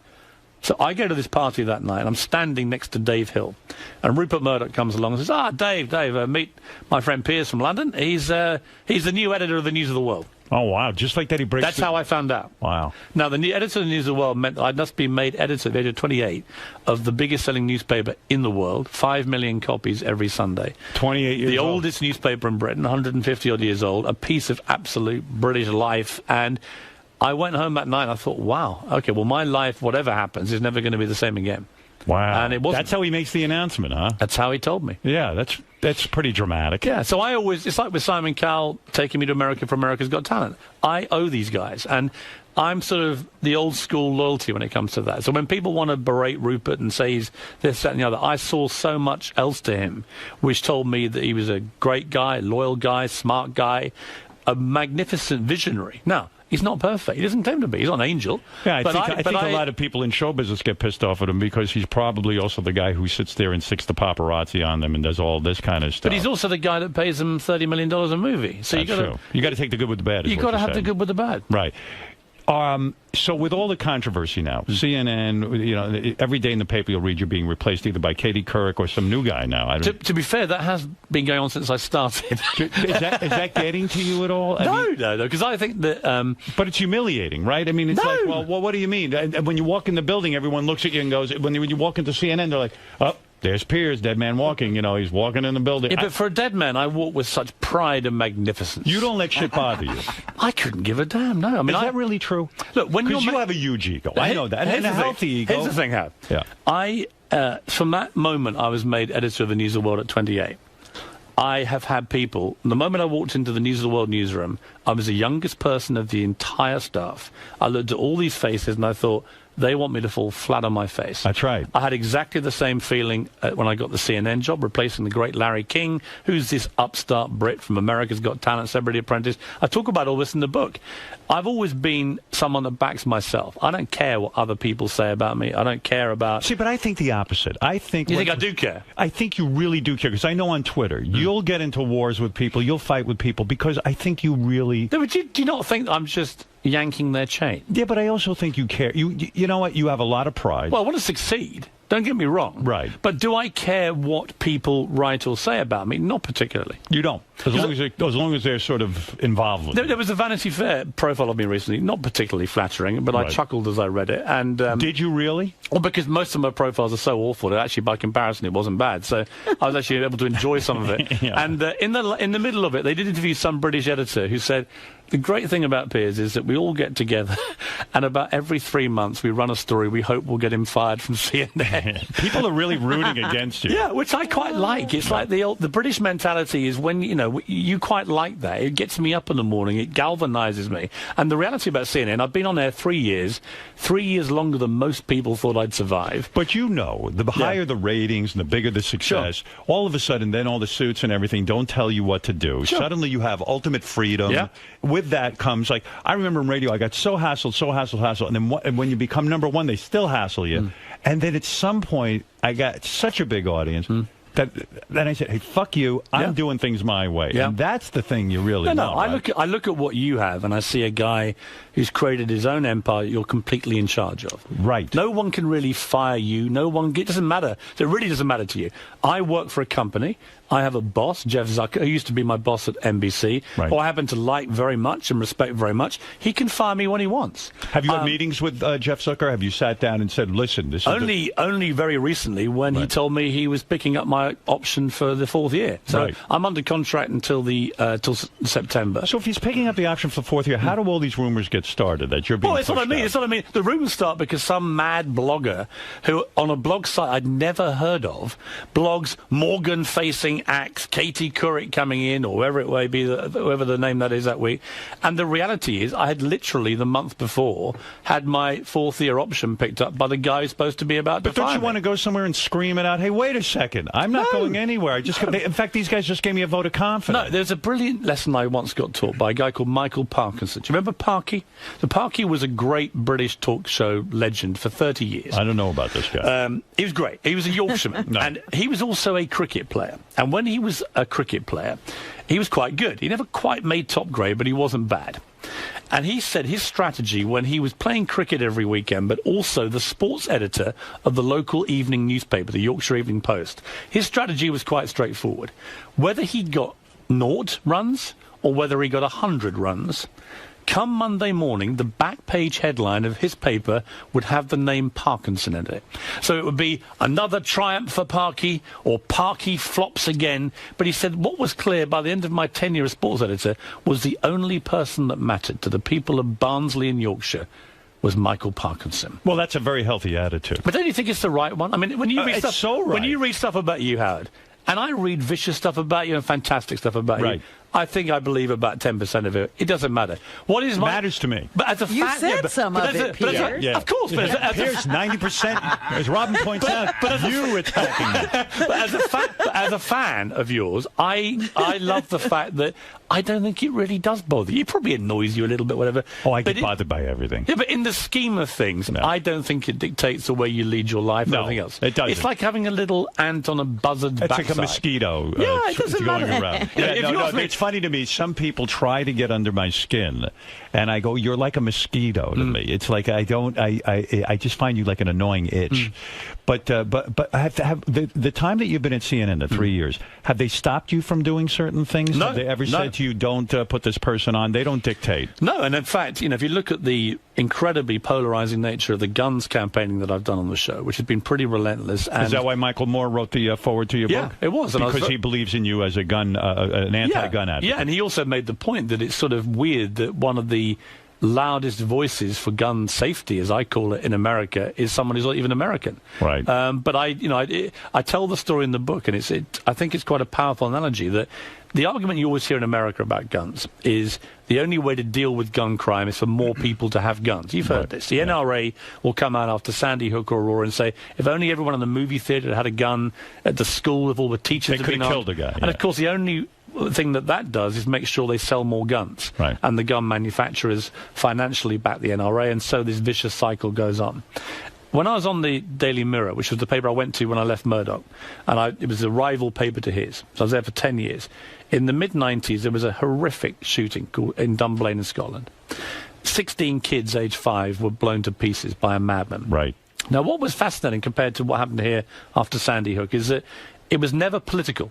Left and right came together. The public came together. The media came together. I campaigned very strongly we got to on the do paper. something. And it was never about, well, if you're pro-gun, you're a conservative. If you're anti-gun, you're a liberal. None of that. It was like 16 kids get murdered by guns in a school. You've got to do something in society to stop this happening again. So we did. We banned all assault weapons and we banned all handguns. And here's what happened. Since then, Britain has had a steady average of 35 gun murders a year. America has 11 to 12,000. Right. Right. America also has 18,000 gun suicides a year. 70,000 more Americans get hit by gunfire whose lives are saved by the brilliance of surgeons. Otherwise, the stats would be a lot worse. And I don't think they've even had a mass shooting since that time. We've had one mass shooting, but nothing, not even a single shooting of any kind at a school. And we don't arm the schools. It's a pretty compelling argument. Well, the same argument of how it happens in Australia, in Germany, in Japan, where basically in the 60s they just wiped guns out completely. Well, the other argument is that only the criminals will have guns. The criminals in Britain don't have guns. Right. Otherwise, there'd be more than 35 gun murders a year. I can't get them. One of my favorite interviews you did was Alex Jones. Right. When you guys went at it. I love Alex when he comes on and you guys start going at it. I said to Alex Jones, he should have you on every night. Piers and you, the two of you, just going at it, locking horns. It was fascinating, that encounter, because it really revealed this extraordinary mindset that he, like many people that follow that guy, and there are a lot of them, I think there are millions of Americans that genuinely believe the reason they need to have guns is that the British may come back and take them. Are you coming back? You are here. Well, I am here, but I always say, listen, let me just point something out to you. Whether it's the British coming back you're worried about or the threat of tyranny from your own government, let me explain one salient point that makes both of those eventualities an unlikely thing for you to deal with your AR-15. The United States military has 5,000 nuclear weapons. Right. 5,000. It can obliterate the entire planet many times over. A bunch of people in Dallas with AR-15s are not going to compete if the government turns tyrannical with 5,000 nuclear weapons. Nor are the British going to get very far if we arrive in Boston on another boat and we have somebody called King William, for argument's sake, who decides he wants to come and raise the White House to the ground. It's not going to get very far when you have half the world's military firepower. The world has changed. America should feel more confident in itself, I think, that it doesn't need to have so many guns in circulation. Does it drive you crazy when you have a guest like that who will not even let you have a dialogue with him, or do you? No, I liked it. You liked it. You did like it. I liked it because you know, and I know, it was fantastic television. And what about when you had Robert Blake on? Another one of my favorite interviews that you did. Yeah. Robert Blake is among the best talk show guests ever. He was fucking pissed at you. Yeah. He had decided that you were out to get him. Yeah. And he was just going off in a very paranoid way. Were you nervous during that? I mean, did you think the guy was going to slug you? Well, it was quite interesting because I didn't actually know, and he'd never been, as he put it, on the stands. I was now asking him questions 10 years later that he'd never been asked before about the death of his wife, who, to be fair to him, had been married 10 times before. It was all very messy, all very complicated. Who the hell knows? You know, he got off the criminal rap. He was found guilty on the civilian one. But his life had been wrecked by it, and he was raw. And there was a moment he took his jacket off, and we have 4 security guards in LA where it was. And they move in. They all came into the studio, which I've never seen before or since, and they clearly got twitchy watching him. I didn't know what the hell was going to happen, but as with Alex Jones, I was thinking, okay, well, this is fantastic television. Yeah. I just hope I'm alive to watch it. You appreciate a guy like that much more than De Niro. I'd rather have Robert Blake any day than De Niro. Any day, because it was a compelling... Even though you might die. Right. Well, yeah, because, you know, what a way to go. I interviewed him years ago, and I remembered I said something... it was so innocuous, and then he went, "You calling me a monkey? You saying I'm like a monkey, like a dancing monkey?" And if you read about him, he's like, I guess he was a child actor. He always felt put upon by his parents. Yeah. And it's gotten to him. He's become this ultra... Also, he was a brilliant actor. I mean, if you watched him in True Blood, the Capote movie, I mean, a really, really top-class actor. And I couldn't work out, and I still can't, is he like he is because he got away with it and he knows everyone thinks he got away with it? Or is he like he is because he didn't kill his wife? One of her previous 10 husbands did it and blamed it on Blake, and he is burning with resentment that his life and career went up in smoke.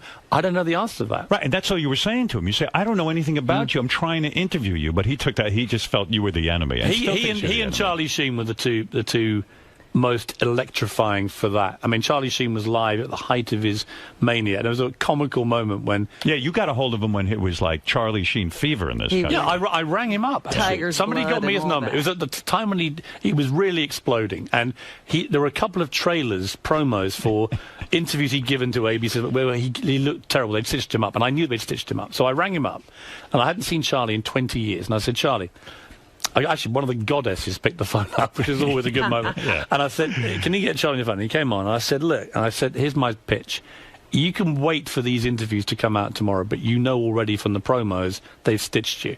Or you can come on my show tonight live. I'm in LA, I'm 20 minutes away, right, and we can just do it live, right? And he said, okay, I'll be there. And I said, Charlie, you're a bit unpredictable at the moment, so how do I know you're going to turn up? He went, I swear on my kids' lives, I'll be there. I said, good enough for me. That's not even good enough for me, but go ahead. 5:55, so we're in LA, so it's 3 hours behind New York time. It is 5 minutes to airtime. There's no sign of Charlie Sheen. Oh, shit. I'm standing outside. I'm made up. I've got my earphone on. I'm sweating. We have no plan B. I'm like, this is just... Anyway, we hadn't even promoted it. It was so unreliable. At 5 minutes to, he turns up in this giant Maybach car. Wow. And I'll get the oddest-looking entourage you have ever seen. And in the middle of it is Charlie Sheen smoking a cigarette, booming towards me, saying, calm down, dude, we're going to win. Let's go win. So we walk in, and off he goes. And it was sensational. It was raw, electric. He was on fire. He's like, as you know, he can be incredibly eloquent and passionate and funny and everything else. And then my favourite moment was I said, are you drug-free now, Charlie? Yeah. And he went, absolutely, absolutely, bro. He said, in fact, I knew you'd ask me the question. I brought my latest drug results. So he produced this document, and it all said negative, negative, negative. I said, well, Charlie, congratulations, small acorns and all that. And he said, yeah, absolutely. We're going to the next commercial break, and I saw him scribbling on this drug test report. I said, what are you doing? He said, it's just a little present for you to hang on your wall. And I looked at it, and it said, 2 Piers, let's get hammered, love Charlie. Should have gone out with him. Yeah, well, I wanted to, but I thought, you know what, you talk about career-ending possibilities. You think he's just fucking insane? No, I think he just likes to party. Is that it? Yeah, I think but when he talks, it's like... I guess he sort of seems sometimes bright and then sometimes like a big idiot. Last time I interviewed him was a few months ago. He was much more on his game, much sharper. Look, he's taken a lot of drugs, and I think that at that particular time he was in a crazy world with his goddesses and half of Colombia up his nose and so on. And his life. Do you ever try to get analytical with these guys, like why they are so fucked up? No, because I think he really is more. It's more simplistic with Charlie Sheen than people think. I think it's not. I interviewed Martin Sheen about him. It's not like he was abused as a kid. What did Martin Sheen say? Did Martin Sheen just say, "Hey, my son likes to party"? He said, my son likes to party, but I wish he would party less, and I wish he would be, a better son and father and so on, which I think Charlie, to be fair to him, has become in the last few months, hopefully. You've got a great story in your book. You decide you want to get Mel Gibson on your show. And it's at the height, again, of Mel going fucking berserk. That phone call had been released and all that. So you drove to his house. Yeah. I mean, you'll do anything to get a guest, which I admire. Yeah. And you go to his house, and this is I don't think people know this about Piers Morgan. You actually had compassion for him. Yeah. And actually said, I don't think you should come on the show because he was in such bad shape. It was so raw. He answered the phone. I was with my producer, and he answered the door. He was unshaven, bloodshot. He had a trickle of blood around his temple where I think he'd been scratching himself. And this was a guy right on the edge. Anyway, he took us in. He sat us down. Mel Gibson's a very smart man, very intelligent, obviously fantastically successful, sold billions of dollars at box office, had this amazingly happy marriage, 7 kids by his Australian sweetheart and everything. And then it all went up with this Russian girl that came in and took over his life and so on. And we all know the spiral that went on after that and the alcohol and so on.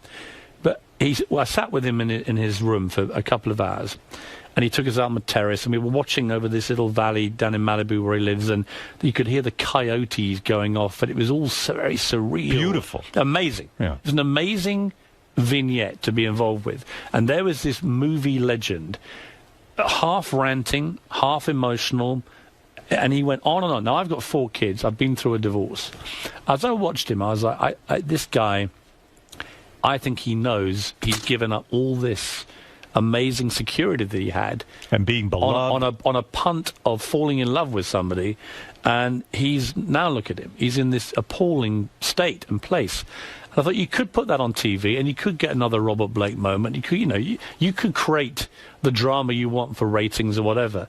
But there was just the part of me that was the human being and the father in particular, where I went, I don't want his kids watching him like this on television. Meltdown, yeah. Because he would have a meltdown. He wouldn't be able to stop himself. But that has to be incredibly hard because as a guy on television, you're sitting there going, shit, if this guy has a meltdown on TV, it's going to be one of those clips people are going to watch the rest of but my what life. You don't want is to then wake up 2 weeks after you have your fun and your ratings and your great buzz and find that Mel Gibson has killed himself in Malibu. Right. Because his kids say, we're never talking to you again, Dad, which is, I think, in the state he was in, a very possible reality. Because that's really, you know what? I didn't know that about you. I mean, you really. I was going to say, Howard, do you think you would have that restraint? Well, first of all, I'd walk in, and to make the man comfortable, I'd put down the Jews. That's first right. I go, those fucking Jews, I try to get here. That's why I'm 20 minutes late.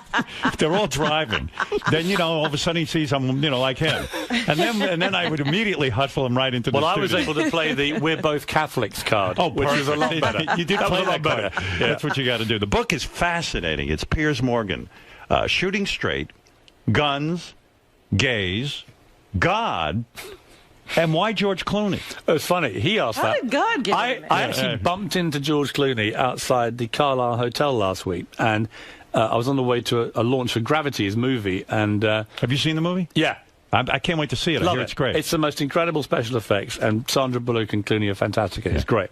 But I was with his publicist, a great guy called Stan, and Stan said to George, "I just got a copy of Piers' book. You're in the title." And George went, "I am? What'd I do?" I said, "What? Why?" I said, "Well, it's called Shooting Straight, Guns, Gays, God, and George Clooney." Right. So Clooney looked up and he went, "Well, how many of those are supposed to apply to me exactly?" He's in it because I wanted to have the guns thing has obviously been synonymous with the show in many ways. That religion is a huge part of American culture and life, and I've done a lot of that on the show as well. The gay marriage issue has been huge, and I've been very supportive of all that on the show as well. And I wanted to have a sense of celebrity, and I thought, who is the celebrity out there that I think actually is my kind of guy? It's the kind of guy that I have personally, as I say in the book, got riotously drunk with at a party and found him hilarious and sharp and all the things you'd want, but also has a great cause in Sudan and other things which he takes properly seriously. He gets on planes, he goes there, you like the guy, done. And you admire him. I admire him not just as a great actor, which I think he is, but I think he's also a great guy. And I met his dad, Nick Clooney. Have you ever met Nick Clooney? I've never met Nick Clooney. His dad is like an older version of George, and I had them on together. And when I saw them together, I thought, I see where he gets the charm from and everything else. The Clooneys are decent people, and they're the kind of people that should be stars. Great talent, but great people as well. You missing America's Got Talent at all, or that was just you were so done with it? I felt like you just wanted the next chapter in your life. You know, here's the thing: I'd not only done 6 seasons of America's Got Talent, I'd done 4 of the British Got Talent. There are only so many ways to tell people they suck, and I have a good command of the English language, but even I was running out of similes, of analogies. You've done it already. Yeah, and it was great. It was funny. I remember the moment I heard that it was going to be you taking me over on the show, and I honestly couldn't have been happier because I knew from the times you and I had talked about it how much you loved that show. I did. I loved you on the show. You'd always been really complimentary about me, and I thought, Howard will be brilliant on this, and you have been. And you know what it's like. It's a fantastically fun show to do, isn't it? It is. It's a lot of fun. Yeah. You do have a good time with it. It's just, you know, I could see why you were ready to move on, though. You know, you had done it. You would. No, just very quickly, I tell the story in the book of when I knew I had to really move on, which was I did the Japanese earthquake, and the only way we could do it as a live CNN hour was they had to build an outdoor studio on the roof of the Orpheum Theatre in downtown LA in between America's Got Talent audition shows, which, as you know, are incredibly long, draining, and often very dumb. Yeah. And I had to go up a spiral staircase to the roof in the middle of these 2 3-hour shows, do an hour of the most crushing breaking news imaginable, 10,000 people killed. And I came back down and sat back in my seat, and the first act that came out was a young kind of wannabe guy who came out. He had no props, and he's like, yeah, whatever. You know, we said, what's your talent? He said, well, why don't I just show you, yeah? And he's all immediately cocky. I was like, go on then, show us what your act is. He then started to break wind in the perceived manner of each judge. Was that guy, was he a British guy? I can't remember. Mr. Methane? I think he was American. No, not Mr. Methane. Because I love it was an American jock. And he comes on and he goes, Sharon, Howie, you're more of a... and I watched this guy doing this, and I thought, I would have put him through. Right. The juxtaposition of my 2 lives was now so preposterous, I knew something had to give. You know, people do not realize, I've said this to Robin, I enjoy doing the show, but it does require a lot of time, too. It just does. You got to sit there. It's a big investment, but I don't want anyone to get the wrong idea. You know, I absolutely loved America's Got Talent. And it brought you a lot of attention and probably brought you to the job at CNN. It certainly brought me the chance to do Celebrity Apprentice, which I then won, which I think the combination combination of the two put me in the room with CNN, and without that, I would never have had the chance. So I'm very grateful. Yeah, you won Celebrity Appearance. That's right. I forget about that. Yeah. Apprentice. One last question. Kate Moss. You say that she's like the most despicable human being you've ever met. Why is that? I never found out. Well, I mean, her and Saddam Hussein. Let's not be too hasty. Oh, okay. Right. Yeah. Let's get it in perspective. Kate Moss, the model. Kate Moss, the model. What happened there? She's not the most despicable. She just has this unerring tendency when she sees me physically of kicking me, and eventually it gets quite wearing. Kicking you? Yes. I mean, hard? Like, properly lamping me, yeah. Because she's angry with you. Why? She's not the brightest of spanners, Kate Moss. It's why you never hear her give interviews.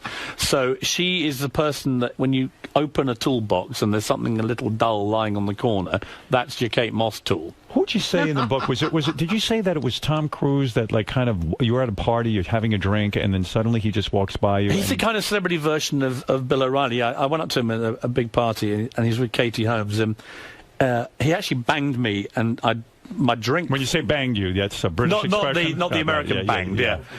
He banged into you. Yeah. Yes. He bumped into me, and I dropped some of my drink, and because he will sue you if you say you banged. Of course, and I would never like to think that Tom Cruise banged me. No. But so he bangs into you. Bangs into me, my drink falls, and I say, I turn around to remonstrate and realise it's Tom Cruise. I said, Tom, very nice to meet you. And he went, hi, Piers.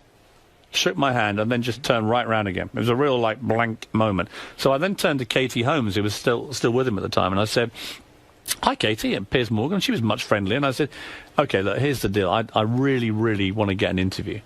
And I said, but there's one criteria. I said, I want you, but I don't want you bringing him. In light of their divorce, I would probably think she was turned on by that. She was surprisingly keen on the idea. Yeah, I'm looking for any reason to get away from him. Well, Piers, you've done it again. You've done it again. You came in here and you charmed us. Well, thank you, Howard. With your book, Shooting Straight, Guns, Gays, God, and George Clooney. These are the types of stories that are in the book. I'm always fascinated by this. For more information, go to piersmorganbook.com. And, most importantly, do not miss Piers Morgan Live weeknights at 9 o'clock on CNN. On CNN. I got that all right, right? You got it all right. All right. Thanks, Piers, for coming by. I'm a huge fan, you know that, and it's great. I couldn't be happy you sit in my AGT chair, and I'm very pleased you invited me today. Thank you. Listen, I only wanted to make you proud. I told you that. I had to. That's it. And listen, have Alex Jones on every night. Why don't we get why don't me, you, and Alex Jones judge a talent show? Can you imagine? I would like that. Now, there's a show I would watch. All right, listen. This time next year, you'll come back and see me? I will, and guess what? I'll still be at CNN. That's what I was going to ask you. That's your prediction, right? They will get me out of CNN kicking and screaming. I love that place. But you know what? I've also been fired from big jobs in the past, and it never did me much harm. Do you hang out with anybody at CNN, or are you just kind of... Yes. I actually... CNN's you seem amazingly well connected in terms of people. Like, you really like people. You like hanging out with people. I think you can only do the kind of job that I do and you do if you have a basic curiosity. Larry King always had that. And if you've got a curiosity where you would be asking people stuff, but you probably do it at dinner parties, you do it in bars. I'm always like that. I'm the nosy guy who really wants to talk to people. I ask complete random strangers in bars sometimes, how many times have you been properly in love? I don't know why I do that, but I'm curious to the answer. Yeah, that's pretty cool. All right. Well, anyway, look, I could enter it up with you for a long time. I'm always interested in what you have to say. It's great to see you again. Good to see you, Piers. And we'll be back right after these words. Piers, prior to the interview, you always like to break Howard's chops a bit. You like to come in here, ready to take the gloves off. But I feel as if once you get into the studio, there's a lot of mutual respect between the two of you. No, I love Howard, and I really enjoyed that. Just talking to somebody like him, who's actually, we've got interesting parallels in our careers, and we've been in the media game a very long time. He now judges America's Got Talent like I did, and I love Howard. We always have a lot of fun. He was very generous to me today, and I much appreciate it. You spoke a lot about your background in journalism, the curiosity that both of you have, even in your private conversations. In your opinion, what else makes Howard a legendary interviewer? Howard has a burning curiosity, but he also has courage. He's prepared to just ask the questions that he knows his listeners at home are waiting for him to ask. He's not afraid to do that. Too many interviewers worry about upsetting a guest. And Howard and I have the thing in common that we don't, because my view is they don't have to answer. If I didn't want to answer Howard today, then I think just don't answer. If you want to answer, answer. But no one can force you to answer a question. But you've got to have the gall to ask. You've got to have the gonads, as we say. Well, thank you so much, Piers. Pleasure. Good luck with your new book. Thanks, mate. Take care.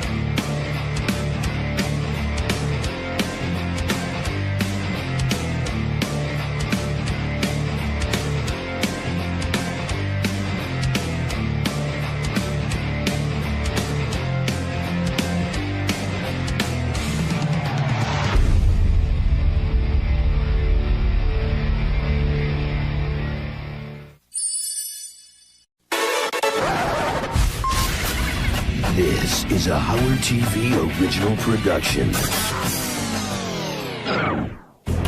On this episode, they came, they saw, they conquered. It's Metallica on The Howard Stern Show. To Never, Never Land.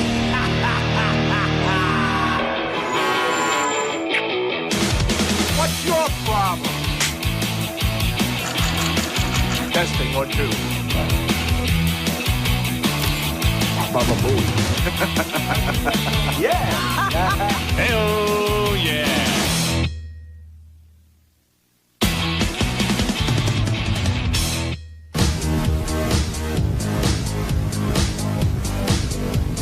I've been trying to get Metallica to perform on our show for, I would say, since Woodstock, so that's 1994. So for 19 years, I've been trying to get them in here. We kind of worked out the schedule to make sure that, that number one, the show was on the air right around the release week of Metallica's film, Metallica Through the Never. I spoke to their management, and they were like, well, they might be willing to perform. Would they be willing to perform some iconic songs? Yes, they would. I think this is a really important band. I always admired them.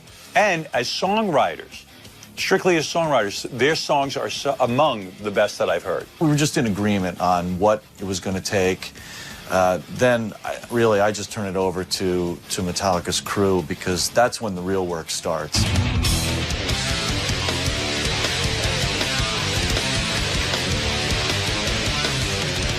The day comes for the setup, which is the day before. We arrange the studio to get all the gear in here and make sure that it fits and it's comfortable, or as comfortable as it can be, because we don't have a lot of space.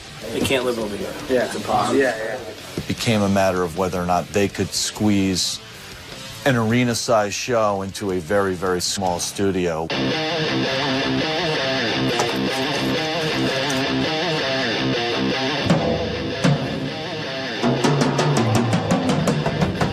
They have so much equipment and so much gear, and it was expressed to me that they have a way of doing things, that's the way they need things to be done. 15 1/4.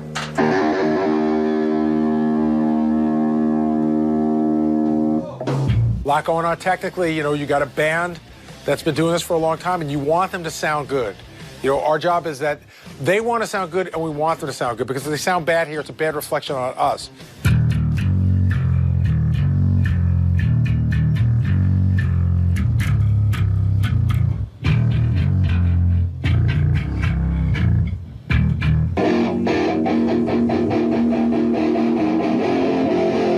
So we spent probably 6 to 7 hours getting the gear in, setting it up, and finally, we didn't do a full sound check. Their road crew does a semi-sound check. They'll check all the gear, make sure it's sounding right, make sure everything's working.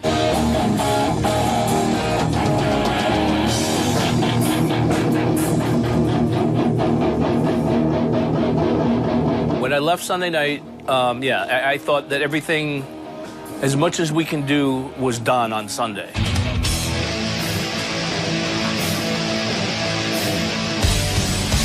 The day Metallica was going to be here, there was definitely an aura. There was definitely an extreme level of excitement around this complex. A lot of people got in early. There was a lot of extra rehearsal, a little extra practice that day.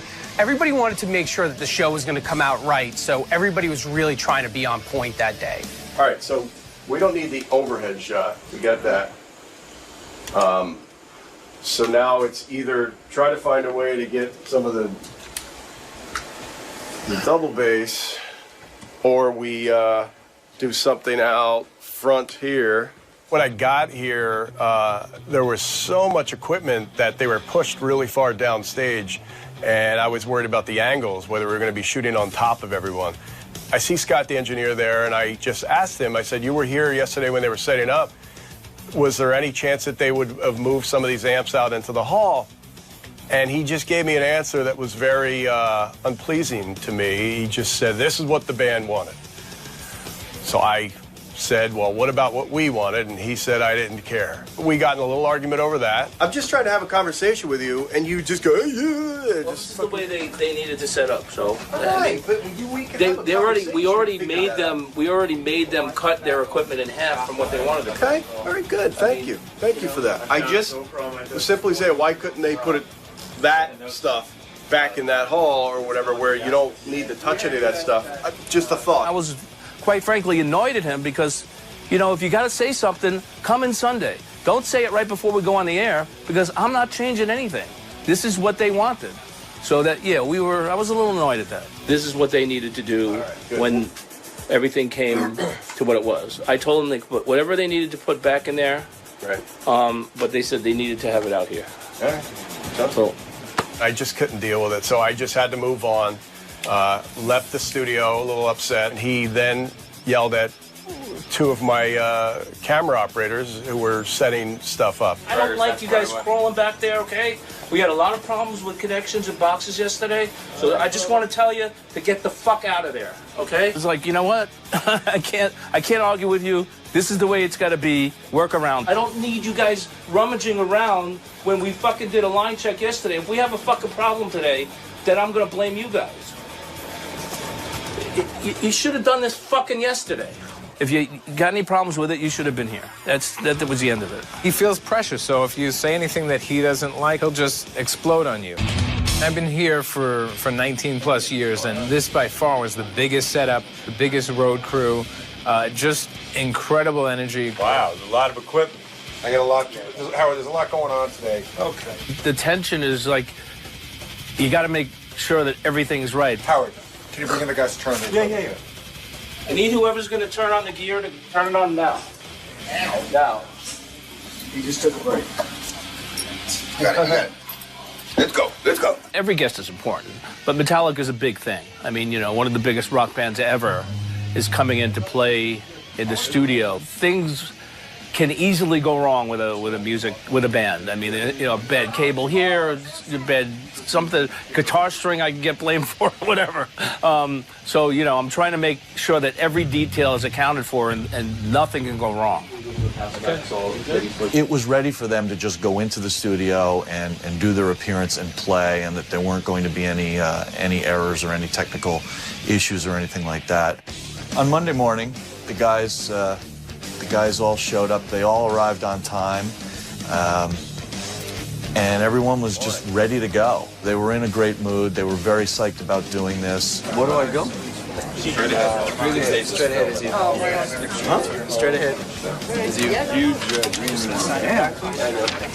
Hey, you're a lot happier at 7 in the morning. Excuse me? You got Lars happier at 7 in the morning. You got Lars in? That can change rapidly. Before Metallica plays on any stage, whether it's a stadium or whether it's an appearance for TV or on the radio, they definitely warm up. James does a series of vocal warm-ups. Then the band, before they go on stage, will go into what they call their tuning room, and they will bash out anywhere from a few minutes to sometimes up to half an hour or more of riffs. Sometimes they'll play some cover songs, sometimes they'll play their own songs.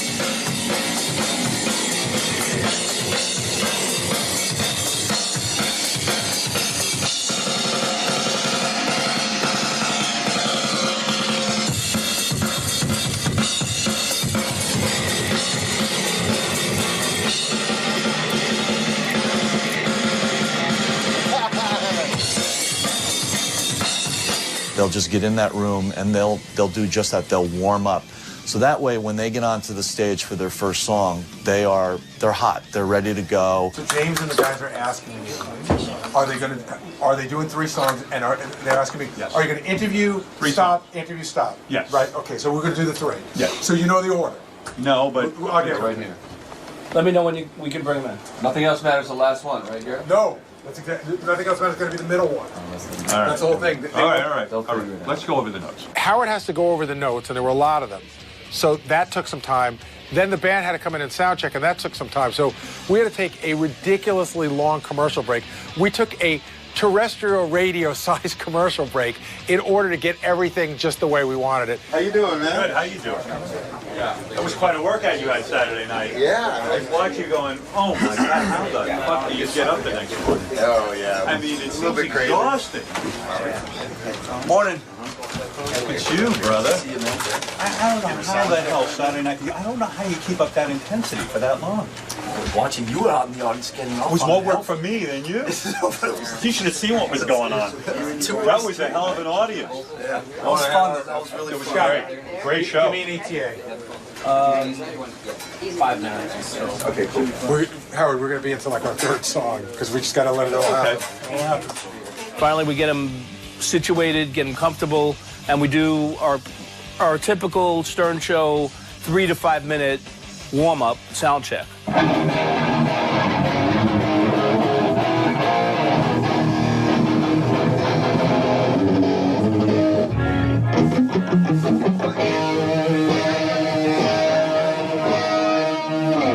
The sound check involves not only us getting the sound for the air, mixing the audio to make sure it sounds right going out on the air, but it's also to get it right for the musicians to hear what they need to hear in their headphones, which is totally different than what people hear on the air.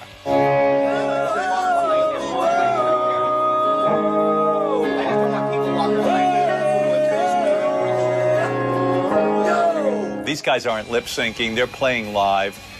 Very difficult to make that sound good over the radio. And they did a great job with it, but very difficult because it is a small space and they are loud. And it's impossible to mic all of that. So you have a big team there. And so you needed their whole crew here or else it wouldn't have sounded good. They did, you know, the really heavy part of one as the beginning of their sound check.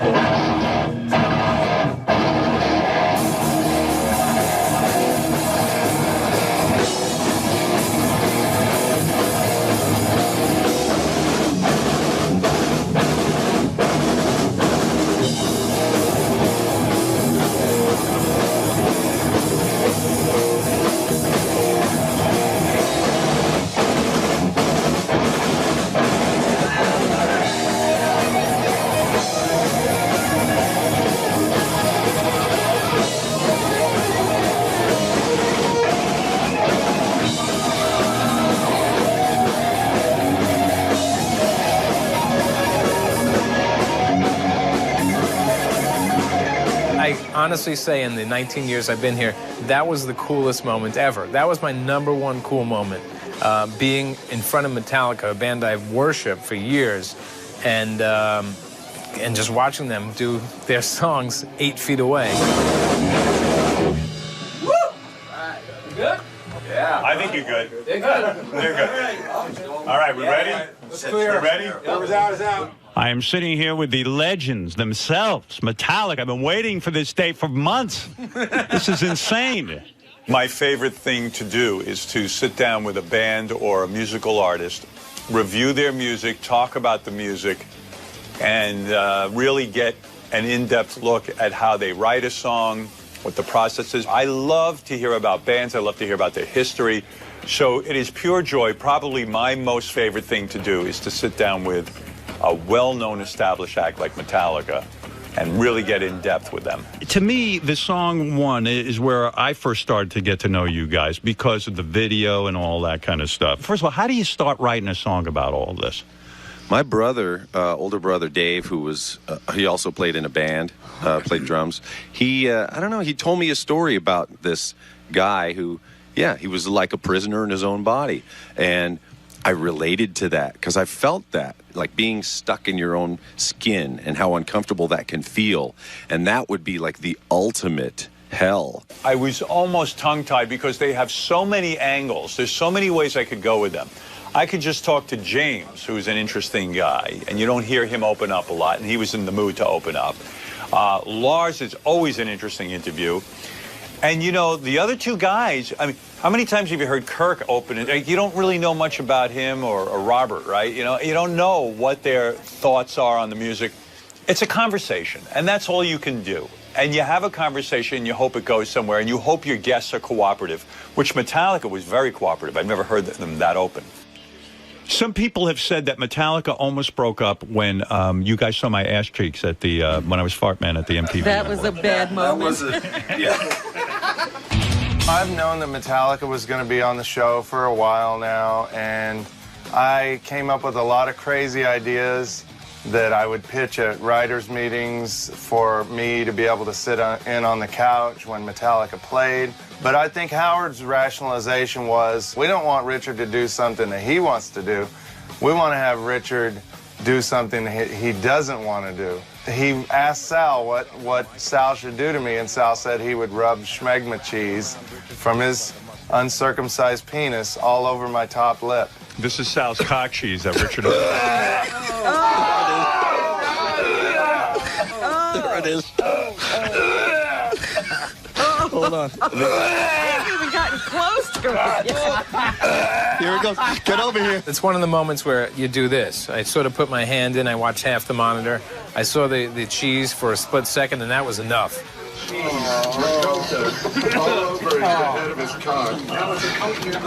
You got to take it.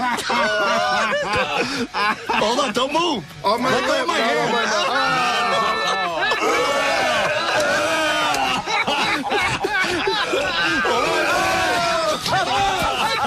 It was possibly one of the grossest things I have ever seen in my whole entire life here.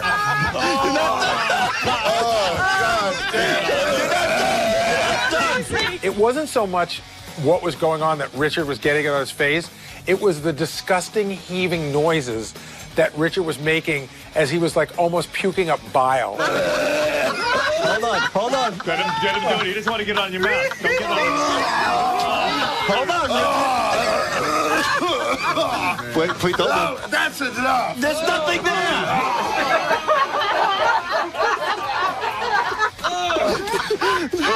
There's nothing there. That was crazy with the schmegma cheese. One of the hardest laughs I've ever had. I mean, I was laughing really hard. That was disgusting and so funny. Oh, God damn. Get away. Holy shit, he's fucking vomiting. Because you took your schmega mustache, when they do one, you can sit on the couch. Right? Really? Yeah.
The room. At the end of the day, I kind of knew in the back of my mind he'd be in the room anyway. This terrible silence stops me.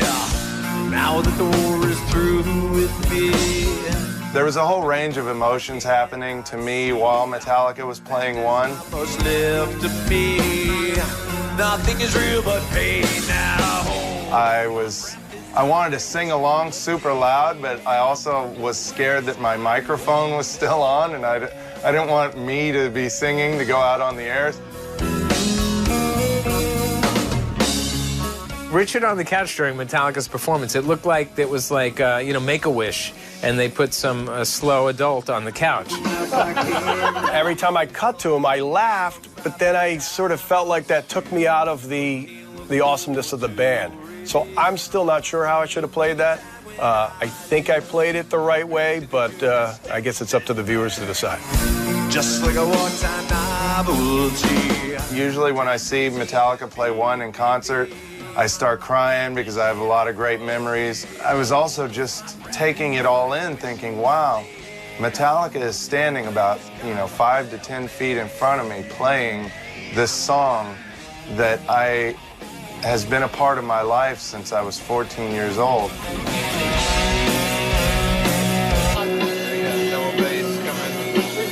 I got it. I'm using it.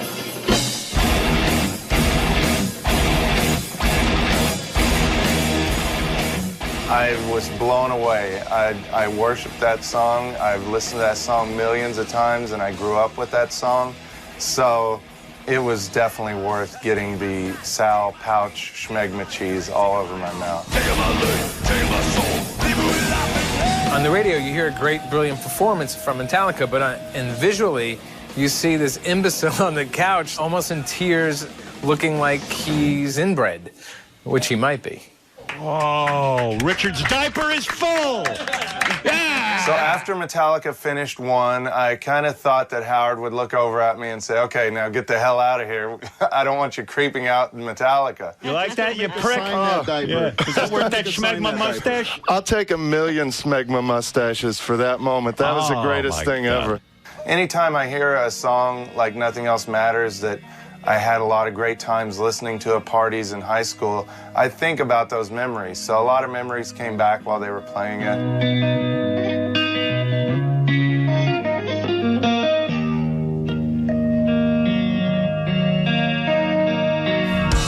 So close, no matter how far. You had, bands like Ozzy and AC/DC, and then Metallica came along and kind of reinvented the genre. They really were true to their art.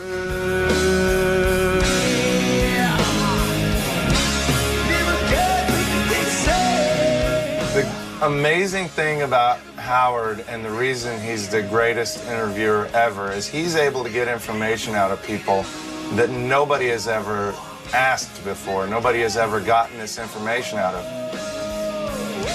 What I've learned is, what I try to do is to watch the performance and then jot down my feelings during it. I was writing stuff down, quick questions like, gee, when you do that guitar, who decided who takes what lead? And, how'd you come up with this part of the song? And who wrote that? And what, I just have a million questions. I'm so enamored and admiring of the songwriting process and the performance.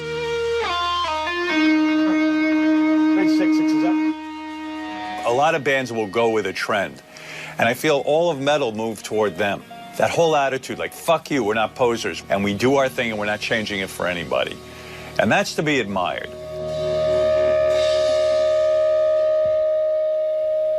Beautiful. Beautiful. How do you decide which guy takes the lead between you and Kirk? How do you, like you guys trade off, right? He does it. The energy level here was really, really high.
It's a great band.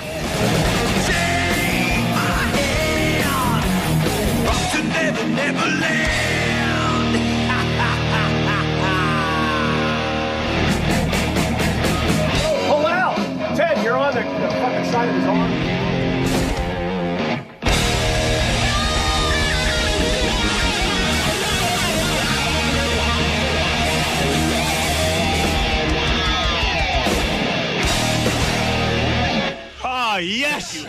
I could do that all day. Watch you guys, I mean. The performances were so cool. It was just one of the brilliant, great moments, great interview, great performances, and everyone left happy. Boys, what can I say? I think you've got something here. Thank you. I got to get in the band. Big, big day for us because I think everybody here, there's a lot of fans here.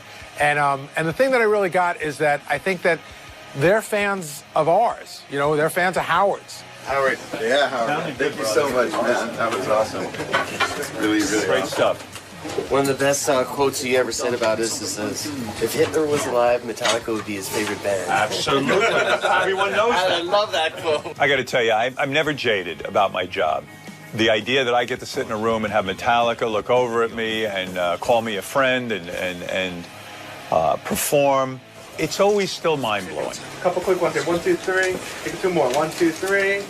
And one more. 1, 2, 3. Awesome. All right, jump in, Richard, real quick. Get the fuck in there. Thank you. One in the middle. Where's diaper? Down, Richard. Perfect. 1, 2, 3. Awesome. The day that Metallica was on the Howard Stern Show is pretty much my favorite day ever working here at the Howard Stern Show. It's just like a fantasy day for me, you know, like a fantasy camp type thing for me that whole day, and I'll never forget it.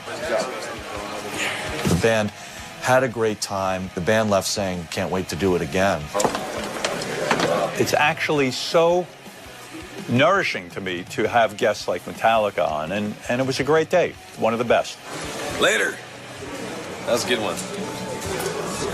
Forever trusting who we are, and nothing else matters.